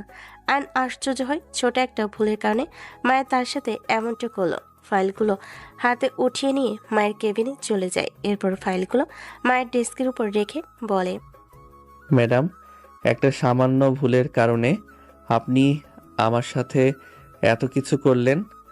আমার ভুলটা একদম অতি সামান্য ছিল, যেটা চাইলে মিনিটের মধ্যেই ঠিক করা যেত, কিন্তু আপনি তা না করে আমাকে সকলের সামনে টেনে নিয়ে গিয়ে অপমান করে অফিস থেকেই তাড়িয়ে দিলেন। হ্যাঁ, আসলে তোর উপরে আমার অনেক রাগ উঠেছিল গতকালকের কারণে। আমার ইচ্ছে ছিল তোর উপর প্রতিশোধ নেওয়ার, তাই তোকে সকলের সামনে নিয়ে গিয়ে অপমান করেছি। তবে বিশ্বাস কর, তোকে অফিস থেকে বের করে দেওয়ার ইরাদা আমার মধ্যে ছিল না। অফিসের সকল কর্মচারী তোকে বের করে দিতে বলায় আমি কোনো কিছু না ভেবেই তাদের কথা মতন তোকে বের করে দিয়েছি। আয়ন মায়ের কথা শুনে আবারও আশ্চর্য হয়। একটা মানুষ প্রতিশোধ নেওয়ার জন্য কতটা নিচে নামতে পারে, সেটা মায়াকে না দেখলে আকাশ কখনই বুঝতে পারতো না। একদিনে 7টা ফাইল কমপ্লিট করা 2-4টে কথা নয়, পুরো রাত নির্ঘুম থেকে ফাইলগুলো কমপ্লিট করেছে আয়ান। মায়ের কাছে প্রশংসার পাত্র হওয়ার কথা ছিল আয়ানের, সেখানে ক্ষুদ্র একটা ভুলের কারণে পুরো অফিসের সামনে লজ্জিত হতে হলো। সেই সঙ্গে ঘাড় ধাক্কা দিয়ে তাকে অফিস থেকে বের করে দেওয়া হয়েছে। অবাক দৃষ্টিতে মায়ের দিকে তাকিয়ে থাকে আয়ান। বলার মতো কিছুই খুঁজে পাচ্ছে না সে। অপরদিকে মায়া আয়ানকে তার দিকে তাকিয়ে থাকতে দেখে বলে, আমি ক্ষমা প্রার্থী তোর কাছে, তুই আমাকে ক্ষমা করে দে। আগামীতে আর কখনো তোর সাথে এইরূপ আচরণ করব না। আয়ান কিছু বলে না, মুচকি হাসি দিয়ে মায়ের কেবিন থেকে কোনো কথাবার্তা ছাড়াই বেরিয়ে পড়ে। কারণ সম্মান নষ্ট করার জন্য মানুষকে একাধিকবার তুচ্ছ তাচ্ছিল্য করতে হয় না, একবার করলেই যথেষ্ট। আর মায়া সেটা তার সাথে করে ফেলেছে। আগামীতে করুক আর না করুক তাতে আর তেমন কিছু যায় আসে না। দাগ যা লাগার প্রথমবারই লেগে গিয়েছে। তাই আয়ান মায়ের কথায় কোনো গ্রাহ্য না করে কেবিন থেকে বেরিয়ে চলে যায়। আয়ানের আচরণে এবার মায়া আশ্চর্য হয়। মায়া ভাবে তার কথার প্রতি উত্তরে কিছু না বলে আয়ন হুট করে চলে গেল। মায়ের ভিতরে আয়নের এই ব্যাপারটা কেমন যেন দাগ কাটে। তবে মায়াকে বোঝাবে সবেমাত্র শুরু, এখনো বহু দাগ কাটা বাকি। অন্যদিকে আয়ন ডেস্কে বসে বসে ভাবে মায়াকে কিভাবে কন্ট্রোল করা যায়। এমন সময় অফিসের ম্যানেজার আয়নের কাছে এসে বলে, এই আয়ান, তোমাকে না ম্যাডাম অফিস থেকে বের করে দিয়েছে, কিন্তু পরবর্তীতে কি মনে করে উনি তোমায় আবার অফিসে নিয়ে আসলো? হঠাৎ ম্যাডামের কি হয়েছে?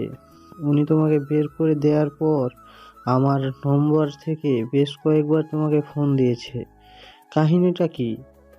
ভাবনার অবসান ঘটিয়ে আয়ন ম্যানেজারকে বলে, কাহিনী হচ্ছে অফিসে নাকি গরু ছাগল দিয়ে ভরপুর, তাই ম্যাডাম আবার আমাকে নিয়ে এসেছে। কারণ গরু ছাগল দিয়ে কখনোই অফিসের কাজকর্ম হবে না। কাজকর্মের জন্য কিছু মানুষ দরকার, যেটা ম্যাডাম বুঝতে পারার পর আমাকে আবার ফিরিয়ে নিয়ে এসেছে। মানে কি? এই যে মাত্রই বললাম মানেটা। আয়ান, তুমি কি আমাকে অপমান করলে? ও মা, আপনাকে অপমান কেন করব? ম্যাডামের যা ভাষ্য আমি তো তাই আপনাকে বললাম। ম্যানেজার লজ্জা পেয়ে চলে যায়। ম্যানেজার থেকে মুখে পানি ছুঁড়ে মারার প্রতিশোধ নিয়েছে আকাশ। ম্যানেজার চলে যাওয়ার পর আয়ন আবারও ভাবতে থাকে মায়ার বিষয় নিয়ে। এভাবে কয়েকদিন চলে যায়। একদিন অফিস চলাকালীন সময়ে মায়া আয়নকে ডেকে বলে, আজকে রাতে একটা পার্টি আছে, যেখানে আমার সাথে তোর যেতে হবে। পার্টিটা রেখেছে আসাদ নামক একজন ভদ্রলোক, যিনি কিনা আমার বিজনেস পার্টনার। সেখানে আমার পরিচিত আরও অসংখ্য লোক থাকবে, আর পার্টিতে সোহানও আসবে। কারণ আসাদ সাহেব আমাকে চেপে ধরেছে পার্টিতে নিজের জীবনসঙ্গী সম্পর্কে সবাইকে জানাতে এবং বিয়ের ডেট সম্পর্কে অ্যানাউন্সমেন্ট করতে। শোন, তুই ভালো জামা কাপড় পরে রেডি হয়ে মাগরিবের পর আমার বাসার নিচে চলে আসিস। তারপর আমরা দুজন গাড়ি করে যাব, আর সোহানও সময় মতো সেখানে পৌঁছে যাবে। আচ্ছা। মাগরিবের পর রেডি হয়ে আয়ন মায়ার বাসার নিচে চলে যায়। মায়াও রেডি হয়ে নিচে এসে আয়নকে নিয়ে গাড়ি করে পার্টিতে এসে হাজির হয়। আয়ন পার্টিতে এসে এক কোণে চুপচাপ দাঁড়িয়ে আছে, আর মায়া তার কিছুটা দূরে দাঁড়িয়ে এক মেয়ের সাথে কথা বলছে। এমন সময় আসাদ সাহেব মায়ের কাছে গিয়ে বলে, স্পিকার হাতে নিয়ে স্টেজে গিয়ে সবাইকে বলে নিজের জীবনসঙ্গী সম্পর্কে জানাতে। মায়া আসাদ সাহেবকে বলে, আর একটু পরে সে স্টেজে গিয়ে সবাইকে নিজের সম্পর্কে বলবে এবং সবাইকে নিজের জীবনসঙ্গীর সাথে পরিচয় করিয়ে দিবে। আসাদ সাহেব চলে যায়। মায়া মেয়েটার সাথে কথা বলা বাদ দিয়ে আয়নের কাছে এসে বলে, আর কত সময় অপেক্ষা করব সোহানটার জন্য আল্লাহ জানে। সে এখনো আসছে না, মাথাটা পুরো খারাপ হয়ে যাচ্ছে। আচ্ছা তুই কি একটু গেটের সামনে গিয়ে দেখবি ও আসছে কিনা? আচ্ছা দেখছি। গেটের সামনে চলে যাই সোহান আসছে নাকি দেখার জন্য, কিন্তু সোহান আসার কোনো নামগন্ধ নেই। আয়ন ফিরে এসে মায়াকে বলে সোহানকে দেখতে পায়নি। মায়া আয়নের কথা শুনে আয়নকে বলে, ওর আসার গুষ্টি মারি, ওরা আসতে হবে না। তুই চল আমার সাথে, তুই একদম চুপচাপ থাকবি আর আমি ডাকলে পরে তুই আমার কাছে যাবি। আর আমি যেমন যেমন বলবো তুই শুধু সেটার উপর ভিত্তি করে পরে সবাইকে কিছু বলবি। আয়ন কিছু বলে না। মায়া আয়নকে নিয়ে গিয়ে সামনের একটা জায়গায় দাঁড় করিয়ে দেয়, আর সেই স্পিকার হাতে নিয়ে স্টেজে গিয়ে ওঠে। তারপর আয়নকে সবাইকে দেখিয়ে দিয়ে বলে, ওই যে মানুষটা সে হচ্ছে আমার প্রিয় মানুষ। আমরা দুজন একটা মিউচুয়াল আন্ডারস্ট্যান্ডিংয়ে রয়েছি, দুজনের মধ্যে গভীর প্রেম চলছে। অল্প কিছুদিন পরেই আমরা দুজন বিবাহ করব। মায়া আয়নকে নিজের বয়ফ্রেন্ড বলে পরিচয় করিয়ে দিয়ে আয়নকে স্টেজে ডেকে তার হাতে স্পিকার দিয়ে বলে তাদের দুজনের সম্পর্কে কিছু বলতে। আয়ন স্টেজে গিয়ে সোজা মায়ার মুখের চুলকালি মেখে দিয়ে বলে, আমরা দুজন কোনো মিউচুয়াল আন্ডারস্ট্যান্ডিংয়ে নেই। আমি ওনার অফিসের একজন কর্মচারী, আর উনি আমার অফিসের ম্যাডাম। ওনার বয়ফ্রেন্ড হচ্ছে সোহান নামক একজন ভদ্রলোক, যিনি এই পার্টিতে আসার কথা ছিল, কিন্তু কোনো কারণে উনি আসতে না পারায় ম্যাডাম আমাকে ওনার বয়ফ্রেন্ড বলে পরিচয় করিয়ে দিয়েছে। কিন্তু আমি চাই না আপনারা কেউ বিভ্রান্ত হন, তাই ওনাকে আরও কিছুটা সময় দিন। কিছু সময়ের মধ্যে হয়তো ওনার আসল প্রেমিক সোহান চলে আসবে। আয়ন সবার সামনে সত্যিটা বলে স্টেজ থেকে নেমে পার্টি থেকে বেরিয়ে চলে যায়। এদিকে আয়নের কর্মকাণ্ডে লজ্জায় মায়া স্টেজে দাঁড়িয়ে কান্না করে দিয়েছে। সবাই মায়ের দিকে বাঁকা চোখে তাকিয়ে আছে। কিছুক্ষণ পর মায়াও লজ্জায় স্টেজ থেকে নেমে কান্না করতে করতে পার্টি থেকে বেরিয়ে চলে যায়। পার্টি থেকে বেরিয়ে গিয়ে গাড়িতে উঠে বসে। গাড়িতে আগ থেকে আয়ান বসা ছিল। আয়নও পার্টি থেকে বেরিয়ে এসে গাড়ির মধ্যে উঠে বসেছে।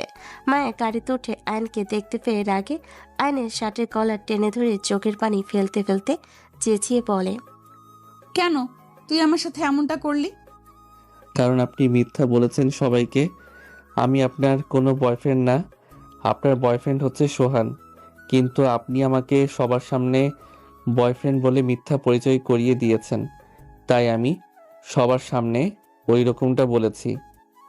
আসলেই তুই একটা নিচু মনের মানুষ। ওইরকমটা করার আগে তুই 10 বার ভাবা উচিত ছিল। আর কি বললি আমি মিথ্যা বলেছি? শোন, আমি কোনো মিথ্যা বলিনি। আর সোহান আমার কোনো বয়ফ্রেন্ড না, সে শুধু আমার ফ্রেন্ড। মায়ের কথা শুনে ভূত দেখার মতন চোখ বড় বড় করে মায়ের দিকে তাকিয়ে থাকে। মায়ের মুখে আয়ন এই কথাটা শোনার জন্য কখনোই প্রস্তুত ছিল না। আয়ন পুরো নিশ্চুপ হয়ে যায়। মনে হচ্ছে যেন আয়ন কোনো টাইম জোনে আটকে গেছে, যেখানে সবকিছু এক জায়গায় বিদ্যমান হয়ে আছে। না কোনো কিছু সামনে এগোচ্ছে না পিছনে যাচ্ছে। আয়ন বড় রকমের সফট খায়। কিছু সময় বিস্মিত অবস্থায় কেটে যায় আয়নের। কিছুক্ষণ পর আয়ন স্বাভাবিক হয়, আর একে একে আয়নের ভিতরে প্রশ্ন জাগ্রত শুরু করে। তবে সে এখনো সাইলেন্ট। অপরদিকে মায়া আয়নকে চুপ করে থাকতে দেখে সজোরে নাড়িয়ে বলে, কিরে কথা বলছিস না কেন এখন? স্টেজে তো আমার মান সম্মান ধুলোয় মিশিয়ে দিয়েছিস, কিন্তু এখন চুপ করে আছিস কেন? সোহানের কথা শুনে কি আশ্চর্য হয়েছিস নাকি? জি, আশ্চর্য তো হয়েছি, তবে আমি জানি আপনি একটু আগে যেই কথাটা বলেছেন সেটা পুরোটাই মিথ্যা।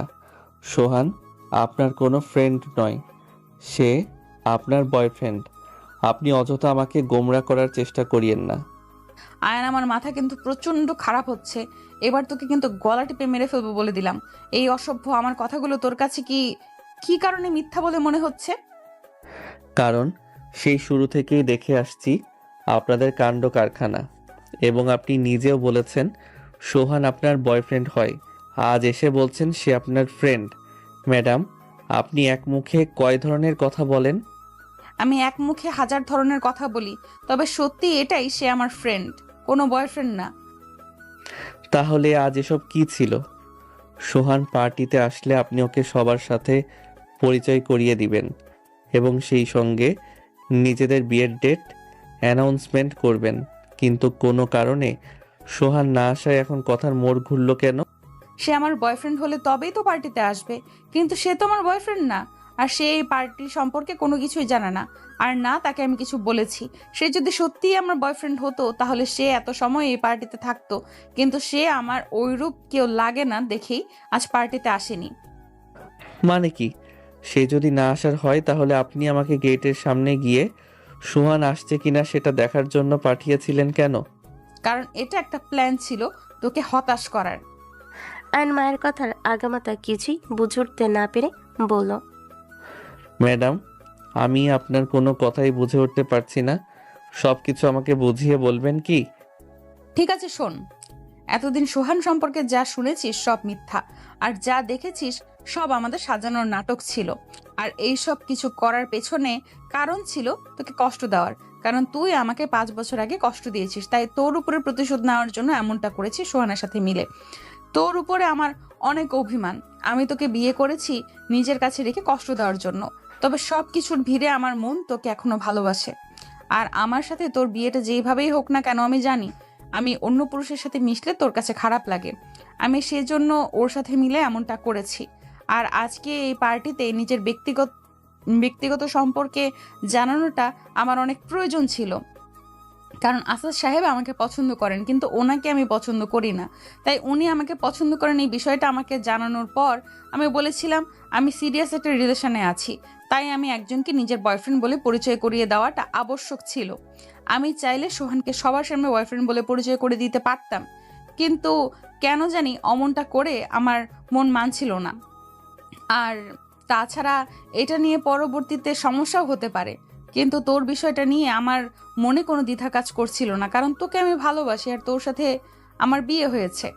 তার উপরে তুই আমার হাজব্যান্ড। মোট কথা সবকিছু মিলিয়ে মনের মধ্যে একটা আস্থা হচ্ছিল। সেজন্য আজ আমি তোকে এখানে এনে সবার সামনে নিজের বয়ফ্রেন্ড বলে ইন্ট্রোডিউস করিয়ে দিয়েছি, কিন্তু তুই আমার মান সম্মান এক মুহূর্তের মধ্যেই সব ধুলোয় মিশিয়ে দিয়েছিস। তার মানে এতদিন যা দেখেছি সবকিছুই সাজানো নাটক ছিল, আর আজকে সোহানের বিষয়টা নিয়ে মিথ্যা বলার কারণ ছিল আমাকে কষ্ট দেওয়া? মায়ের কথাবার্তা শুনে আয়ন কি করবে বুঝে উঠতে পারছে না। মাথায় কিছুই কাজ করছে না আয়নের। সব কিছুই আয়নের কাছে স্বপ্নের মতো লাগছে।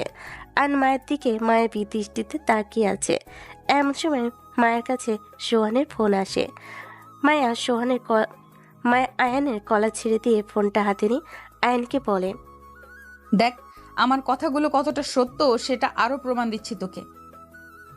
মায়া সোহানের ফোন রিসিভ করে লাউড স্পিকারে দেয়। অপর পাশ থেকে সোহান মায়াকে বলে, দোস্ত কোথায় রে তুই? এই তো আছি দোস্ত, গাড়িতে। কিন্তু কেন? আরে দোস্ত, বাসা থেকে বিয়ের জন্য মেয়ে দেখছে, কিন্তু তুই তো জানিস আমি এখন বিয়ে করতে চাই না, কারণ বিয়ে করলে খাঁচার বন্দি হতে হবে। এছাড়া সব কিছু একটা লিমিটে থাকতে হবে, যেটা আমার পক্ষে অসম্ভব। আমি নিজের স্বাধীন মতো আরও কিছুদিন কাটাতে চাই, কিন্তু মা এবার অনেক জোরাজোরি শুরু করেছে। দোস্ত, তুই পারলে আমার এই বিষয়ে কোনো একটা সাহায্য কর। আচ্ছা শোন, আমি এখন গাড়িতে আছি, পরে ফ্রি কিভাবে কি করা যায় সেই বিষয় নিয়ে আলাপ করবো না তোর সাথে। আচ্ছা। মায়া ফোন কেটে দেয়। এরপর আয়নকে বলে, শুনলি তো সব কথা? এবার বিশ্বাস হয়েছে তো সে আমার বয়ফ্রেন্ড না? আয়ন কিছু না বলে মায়াকে খপ করে নিজের কাছে টেনে নিয়ে জড়িয়ে ধরে। মায়া আয়নের আচরণে কিছুটা চমকে ওঠে। সেই সঙ্গে জড়িয়ে ধরার বিষয়টা মায়েরও বেশ ভালো লাগে। কিছু সময় মায়া নিজেও আয়নের জড়িয়ে ধরার বিষয়টা উপভোগ করে, কিন্তু কিছুক্ষণ পর হুট করে মায়া জোরপূর্বক আয়ন থেকে নিজেকে ছাড়িয়ে নিয়ে আয়নকে বলে, দেখ, আদিক্ষেতে দেখিয়ে কোনো লাভ নেই। তুই সারা জীবন আমাকে অপমান করেই যাবি। 5 বছর আগে একবার করেছিলি বান্ধবীদের সামনে, আর আজ আবারও করলি আমার বিজনেস পার্টনারদের সামনে। তোর প্রতি আমার কোনো ফিলিংস নেই, সব কিছু শেষ করে দিয়েছিস তুই। মায়া, তুমি শেষ করলেও এবার আমি শুরু করব। কথার লেহাজ ঠিক কর। আমি তোর ম্যাডাম, আমাকে তুমি ডাকার সাহস কি করে হয়? সাহসের তো এখনো কিছুই দেখনি, সবে মাত্র শুরু। আগামীতে দেখতে থাকো আরও কি কি হয়। আর তুমি আমার ওয়াইফ লাগো সম্পর্কে, তোমাকে আপনি ডাকার কোনো প্রশ্নই আসে না। হ্যাঁ, অফিসে তোমাকে তোমার যথারীতি সম্মান আমি দিব, কিন্তু অফিসের বাইরে অফিসের বাইরে তোমাকে আমি তুমি করেই ডাকবো। আয়ান, অতিরিক্ত করিস না। অতিরিক্ত করা কিন্তু ভালো না। তোর জন্য মনে যেইটুকু জায়গা ছিল সেই সব তুই নিজেই শেষ করে দিয়েছিস। তাই এবার তুই গাড়ি থেকে নাম, তোর সঙ্গে একসাথে আমি সফর করব না। আয়ন মায়ের কথা মতন চুপ করে গাড়ি থেকে নেমে যায়। তবে নামার আগে সে মায়াকে বলে, ঠিক আছে, আমিও দেখবো তুমি দুজনের পথ আলাদা করো কিভাবে। মায়া আয়নের কথার প্রত্যুত্তরে আর কিছু না বলে গাড়ি টেনে চলে যায়। আর আয়ন গাড়ি থেকে নেমে যাওয়ার পর রাস্তায় দাঁড়িয়ে ভাবে, মায়া যতই তাকে প্রতিশোধ নেওয়ার জন্য বিয়ে করুক, আর যতই তার উপর প্রতিশোধ নিক, আয়ন ততই মায়াকে আগলে নিবে। কারণ শুরুটা গত 5 বছর আগে আয়ন নিজেই করেছে। গত 5 বছর আগে সে মায়ের সাথে ওই রকমটা না করলে মায়া কখনোই তার সাথে এমনটা করতো না। এছাড়া আজ যেহেতু মায়া নিজেই ভালোবাসার কথা বলেছে, তাই আজ থেকে আয়ন মায়াকে নিজের করে নেওয়ার সংগ্রামে নামবে। যতই ঝড়ঝাপটা আসবে আসুক, কিন্তু মায়াকে সে অন্য কারোর হতে দিবে না। মায়াকে যেভাবে হোক সে নিজের প্রিয়তমা বানিয়ে ছাড়বে। আয়ন রাস্তায় দাঁড়িয়ে মায়াকে নিয়ে নতুন পরিকল্পনা সাজায়। এরপর একটা রিক্সা থামিয়ে সেটাতে উঠে বাড়ির উদ্দেশ্যে রওনা হয়ে পড়ে। বাসে এসে নিজের মায়ের সাথে কথা বলে নিজের রুমে চলে যায়। অপরদিকে মায়াও আয়নকে গাড়ি থেকে নামিয়ে দিয়ে বাড়িতে চলে যায়। রুমে দরজা আটকে বসে আছে মায়া, মাথা ভর্তি রাগ উঠে আছে। আয়ন আজকে মায়াকে সকলের সামনে যেভাবে অপমান করেছে সেটা কোনোভাবেই ভুলতে পারছে না মায়া। পরের দিন অফিসে গিয়ে চুপচাপ নিজের কেবিনে চলে যায় মায়া। অন্যদিকে কেবিনে ঢোকার আগে এক নজর হলো আয়নের দিকে তাকায়, কিন্তু আজকে কোনো প্রকার না তাকিয়ে কেবিনে চলে যায়। আর নিজের ডেস্কে বসেছিল। মায়া তার দিকে না তাকিয়ে কেবিনে ঢুকে যাওয়ার বিষয়টা আয়নের কাছে কেমন যেন লাগে। আয়ন সোজা ডেস্ক থেকে উঠে মায়ের কেবিনে যায়। আয়ন মায়ের কেবিনে যাওয়াই মায়া বলে, জি বলুন, কি কারণে কেবিনে এসেছেন? আয়ন মায়ের মুখে আপনি ডাকটা শুনে চমকে ওঠে। যেই মেয়ে তাকে তুই ছাড়া কথাই বলতো না, সেই মায়া এখন আপনি বলে সম্বোধন করছে। আয়ন আশ্চর্য হয়ে মায়াকে প্রশ্ন করে, ম্যাডাম, আপনি হঠাৎ আমাকে আপনি করে ডাকছেন যে? আপনি তো আমাকে তুই ছাড়া কথাই বলতেন না। সেই বিষয়ে আপনার না জানলেও চলবে। ম্যাডাম, না জানলে কখনোই চলবে না, আমার জানতেই হবে। আর আপনি আমাকে আপনি করে ডাকলে আমি আপনাকে তুমি করে ডাকবো। সেটা আপনার ব্যাপার, তবে আজ থেকে আপনাকে আমি আপনি বলেই ডাকবো। মায়া, এটা কেমন কথা বলছো তুমি? আমি তোমার মুখ থেকে তুই বলে ডাক শুনতে অভ্যস্ত, কিন্তু এখন হুট করেই আপনি ডাকছো। আমার কাছে না বিষয়টা কেমন যেন লাগছে। আপনার কেমন লাগছে আর কেমন লাগছে না সেটা নিয়ে আমার কোনো মাথা ব্যথা নেই। আমি এখন থেকে আপনি বলেই ডাকবো। আর আমি আপনাকে তুমি তুই বলে ডাকতাম অন্য কারণে। অন্য কারণটা কি মায়া? কারণ হচ্ছে আপনাকে আমি অপছন্দ করতাম। আপনার উপরে শত অভিমান দেখালেও মনে মনে আপনার জন্য ঠিকই ভালোবাসা ছিল, কিন্তু আজকের পর আপনার উপর থেকে সমস্ত ভালোবাসা শেষ হয়ে গিয়েছে। আমার ভেতরে যেটুকু ভালোবাসা ছিল আপনার জন্য সব উপরে বেরিয়ে গেছে আপনার গতকালকের আচরণের কারণে। তাই আজ থেকে আপনাকে আমি আপনি বলেই ডাকবো। এবার বলুন, কি কারণে এসেছেন কেবিনে? মায়া, আসলে গতকালকের জন্য আমি সরি। আরে আয়ন সাহেব, আপনি সরি বলছেন কেন? দোষটা তো আমি করেছি।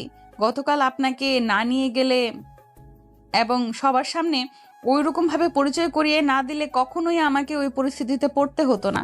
তাই দোষ যা করার আমিই করেছি। মায়া প্লিজ অভিমান করো না। আসলে সোহানের বিষয়টা আমি মানতে পারছিলাম না। খুব জেলাসি হচ্ছিল নিজের ভিতরে এবং সেই সঙ্গে রাগও উঠেছিল। তাই আসলে না বুঝে ওই রকমটা করে ফেলেছি। প্লিজ তুমি আর অভিমান করে থেকো না। আয়ান সাহেব প্লিজ টপিকটা বাদ দিন। আর যা হয়েছে সেটা গতকাল চলে গিয়েছে। আমি আর ওই টপিক নিয়ে কথা বলতে চাই না। আপনার আর কোনো কাজের কথা থাকলে সেটা বলুন, না হয় নিচে ডেস্কে গিয়ে বসে থাকুন। মায়া আয়ানকে চলে যেতে বলে, কিন্তু আয়ান নাকি উল্টো মায়ের কাছে গিয়ে দাঁড়ায়। এরপর মায়াকে বলে, চেয়ার থেকে উঠো। মানে কি? চেয়ার থেকে উঠে দাঁড়াও। আজব, চেয়ার থেকে উঠে দাঁড়াবো কোন কারণে? কারণ আমি তোমাকে দাঁড়াতে বলেছি, তাই তুমি উঠে দাঁড়াবে। মায়া আয়ানের কথা মতন চেয়ার থেকে উঠে দাঁড়ায়। এরপর আয়ানকে প্রশ্ন করে, দাঁড়িয়েছি।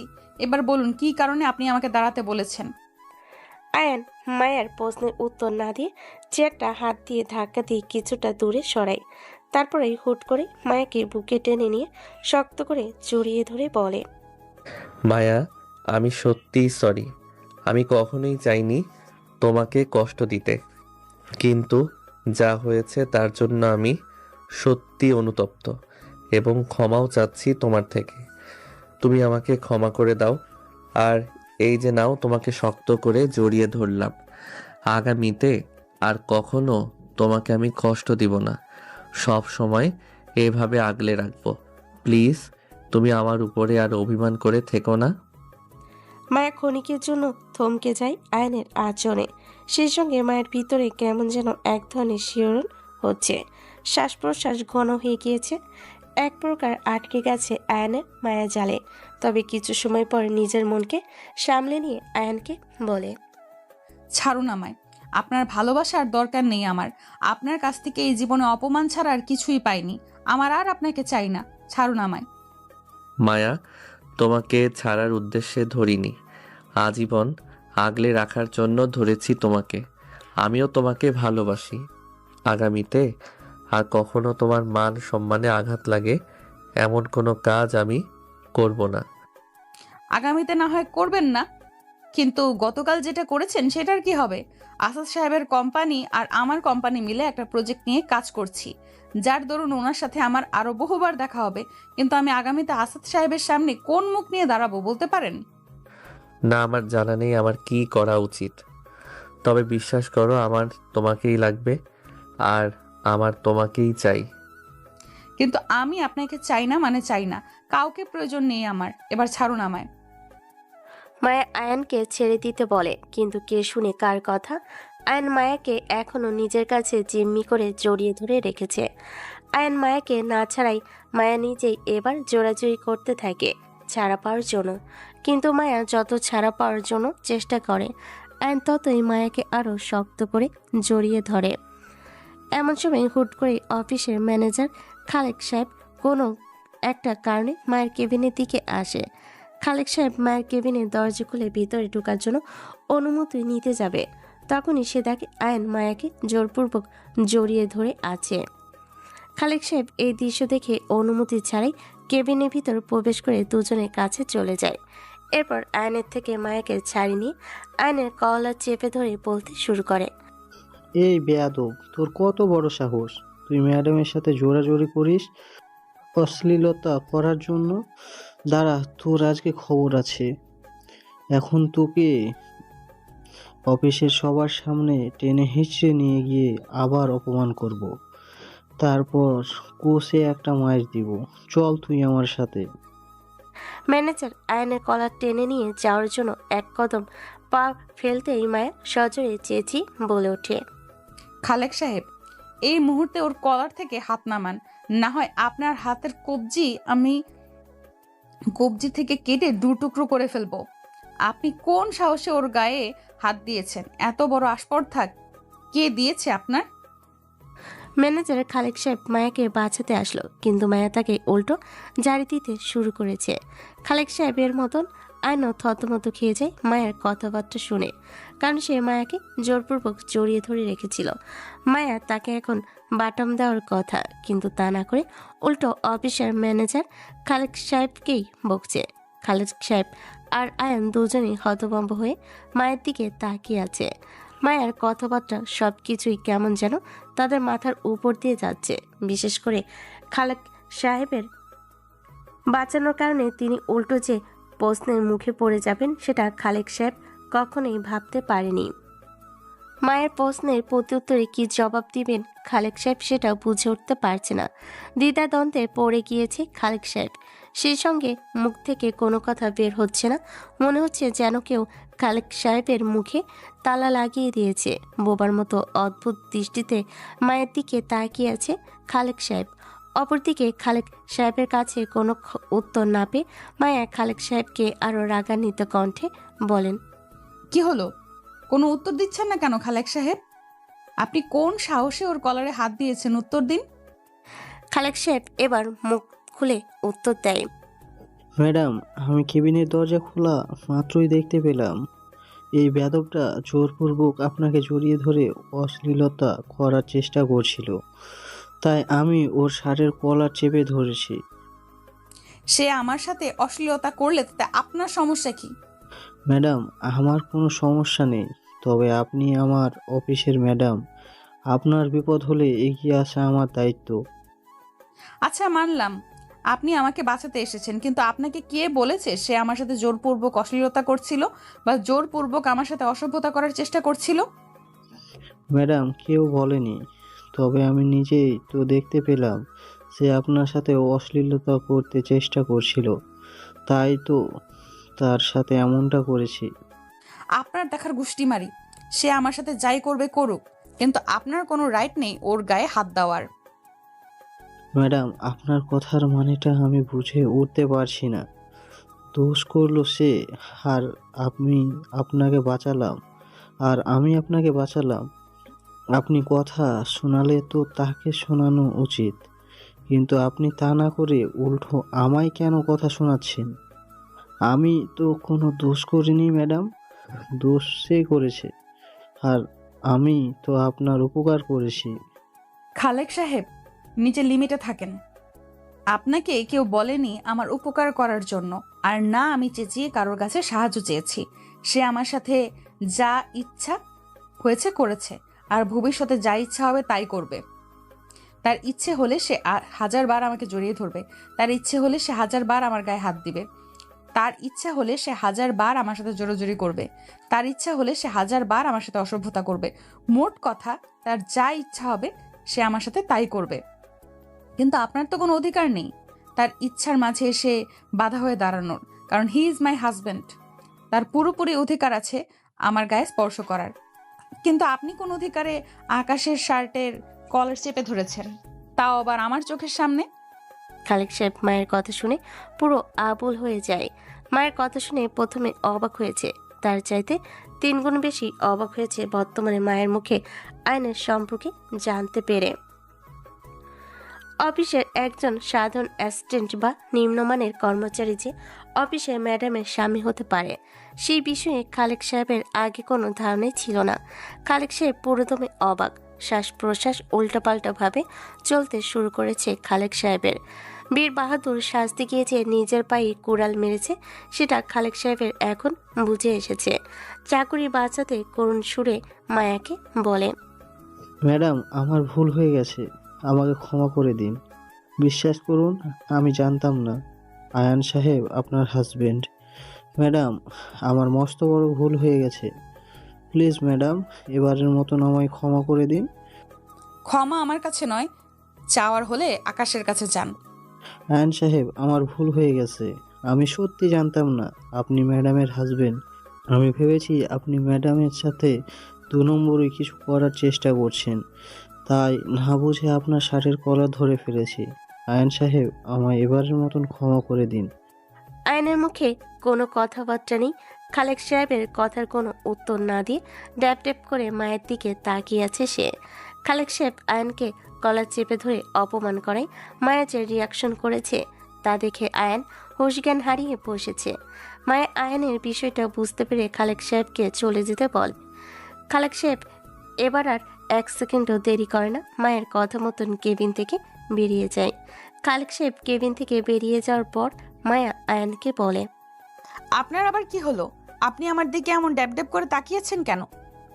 মায়ের কথাই আয়ানের হুঁশ ফিরে আসে। এত সময় আয়ান স্বাভাবিক অবস্থায় ছিল না। মায়ের প্রশ্নে আয়ান স্বাভাবিক হয়।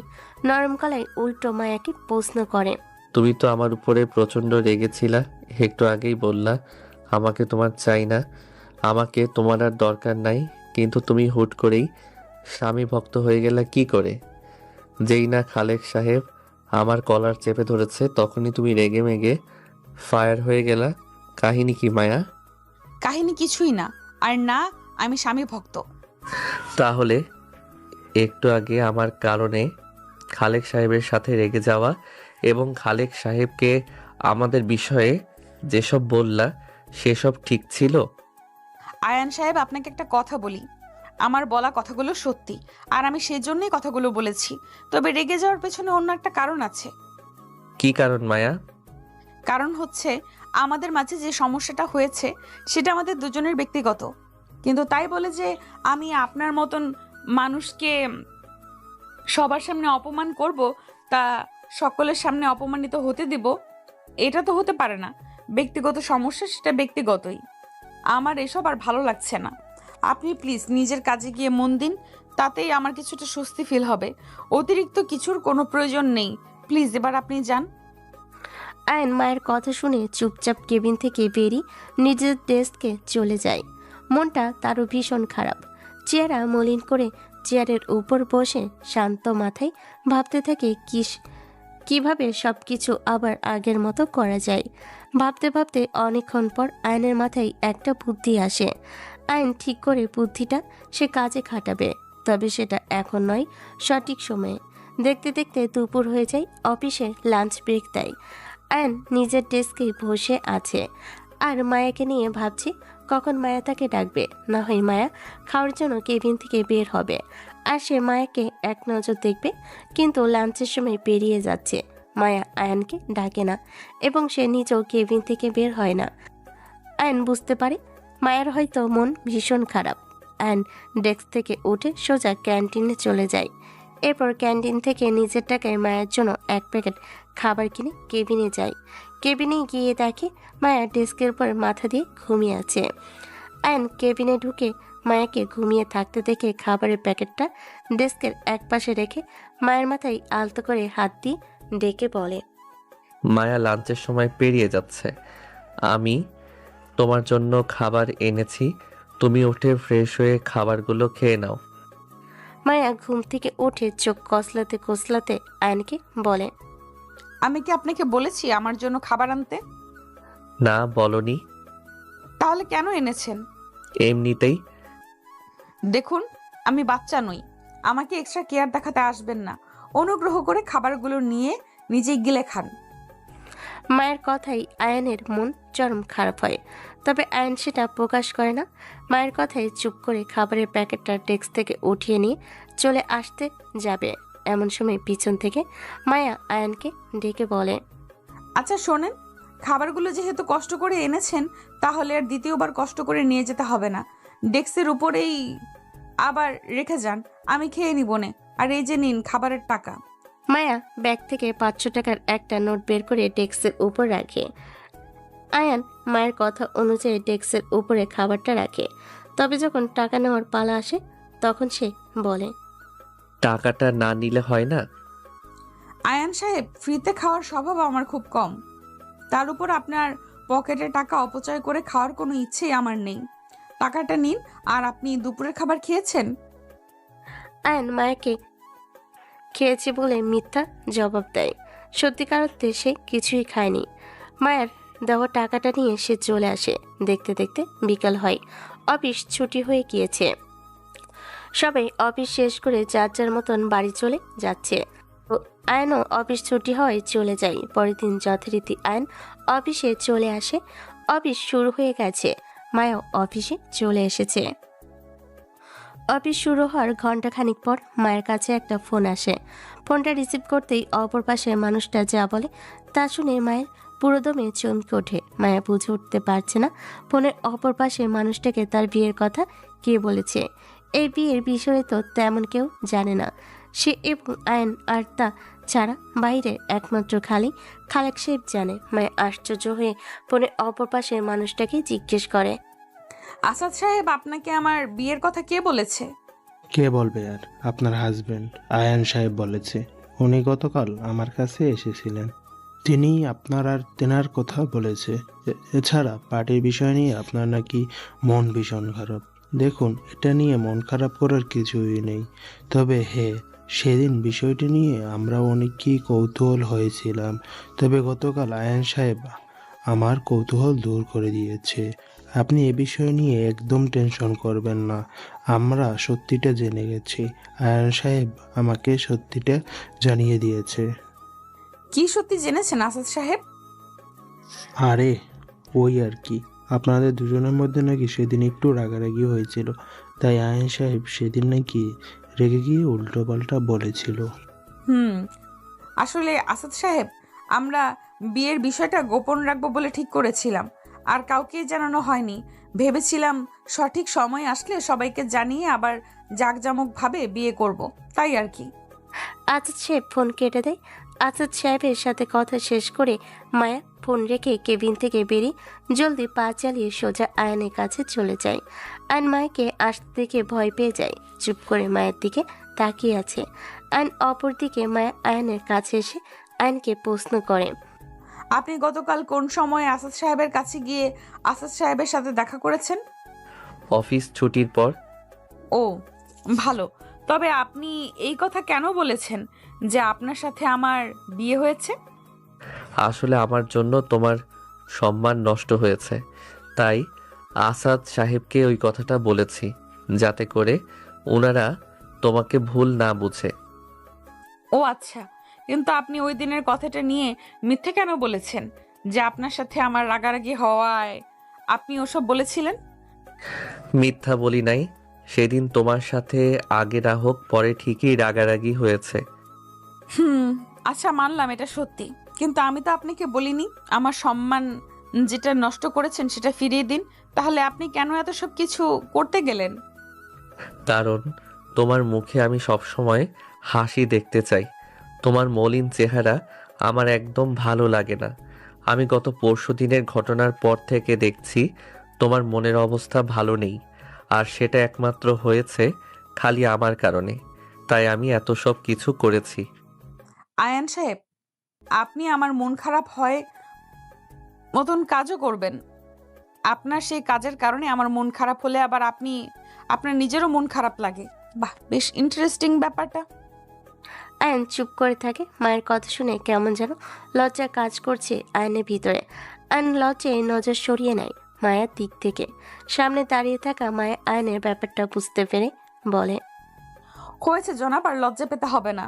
আমি আপনাকে লজ্জা দিতে কথাটা বলিনি, জাস্ট এমনিতেই বলেছি, তাই আর লজ্জা পেতে হবে না। এবার চলেন আমার সাথে, খুব গুরুত্বপূর্ণ একটা কাজ আছে। মায়ের কথা শুনে আয়ন মায়াকে জিজ্ঞেস করে, কোথায় যাব আর কি গুরুত্বপূর্ণ কাজ?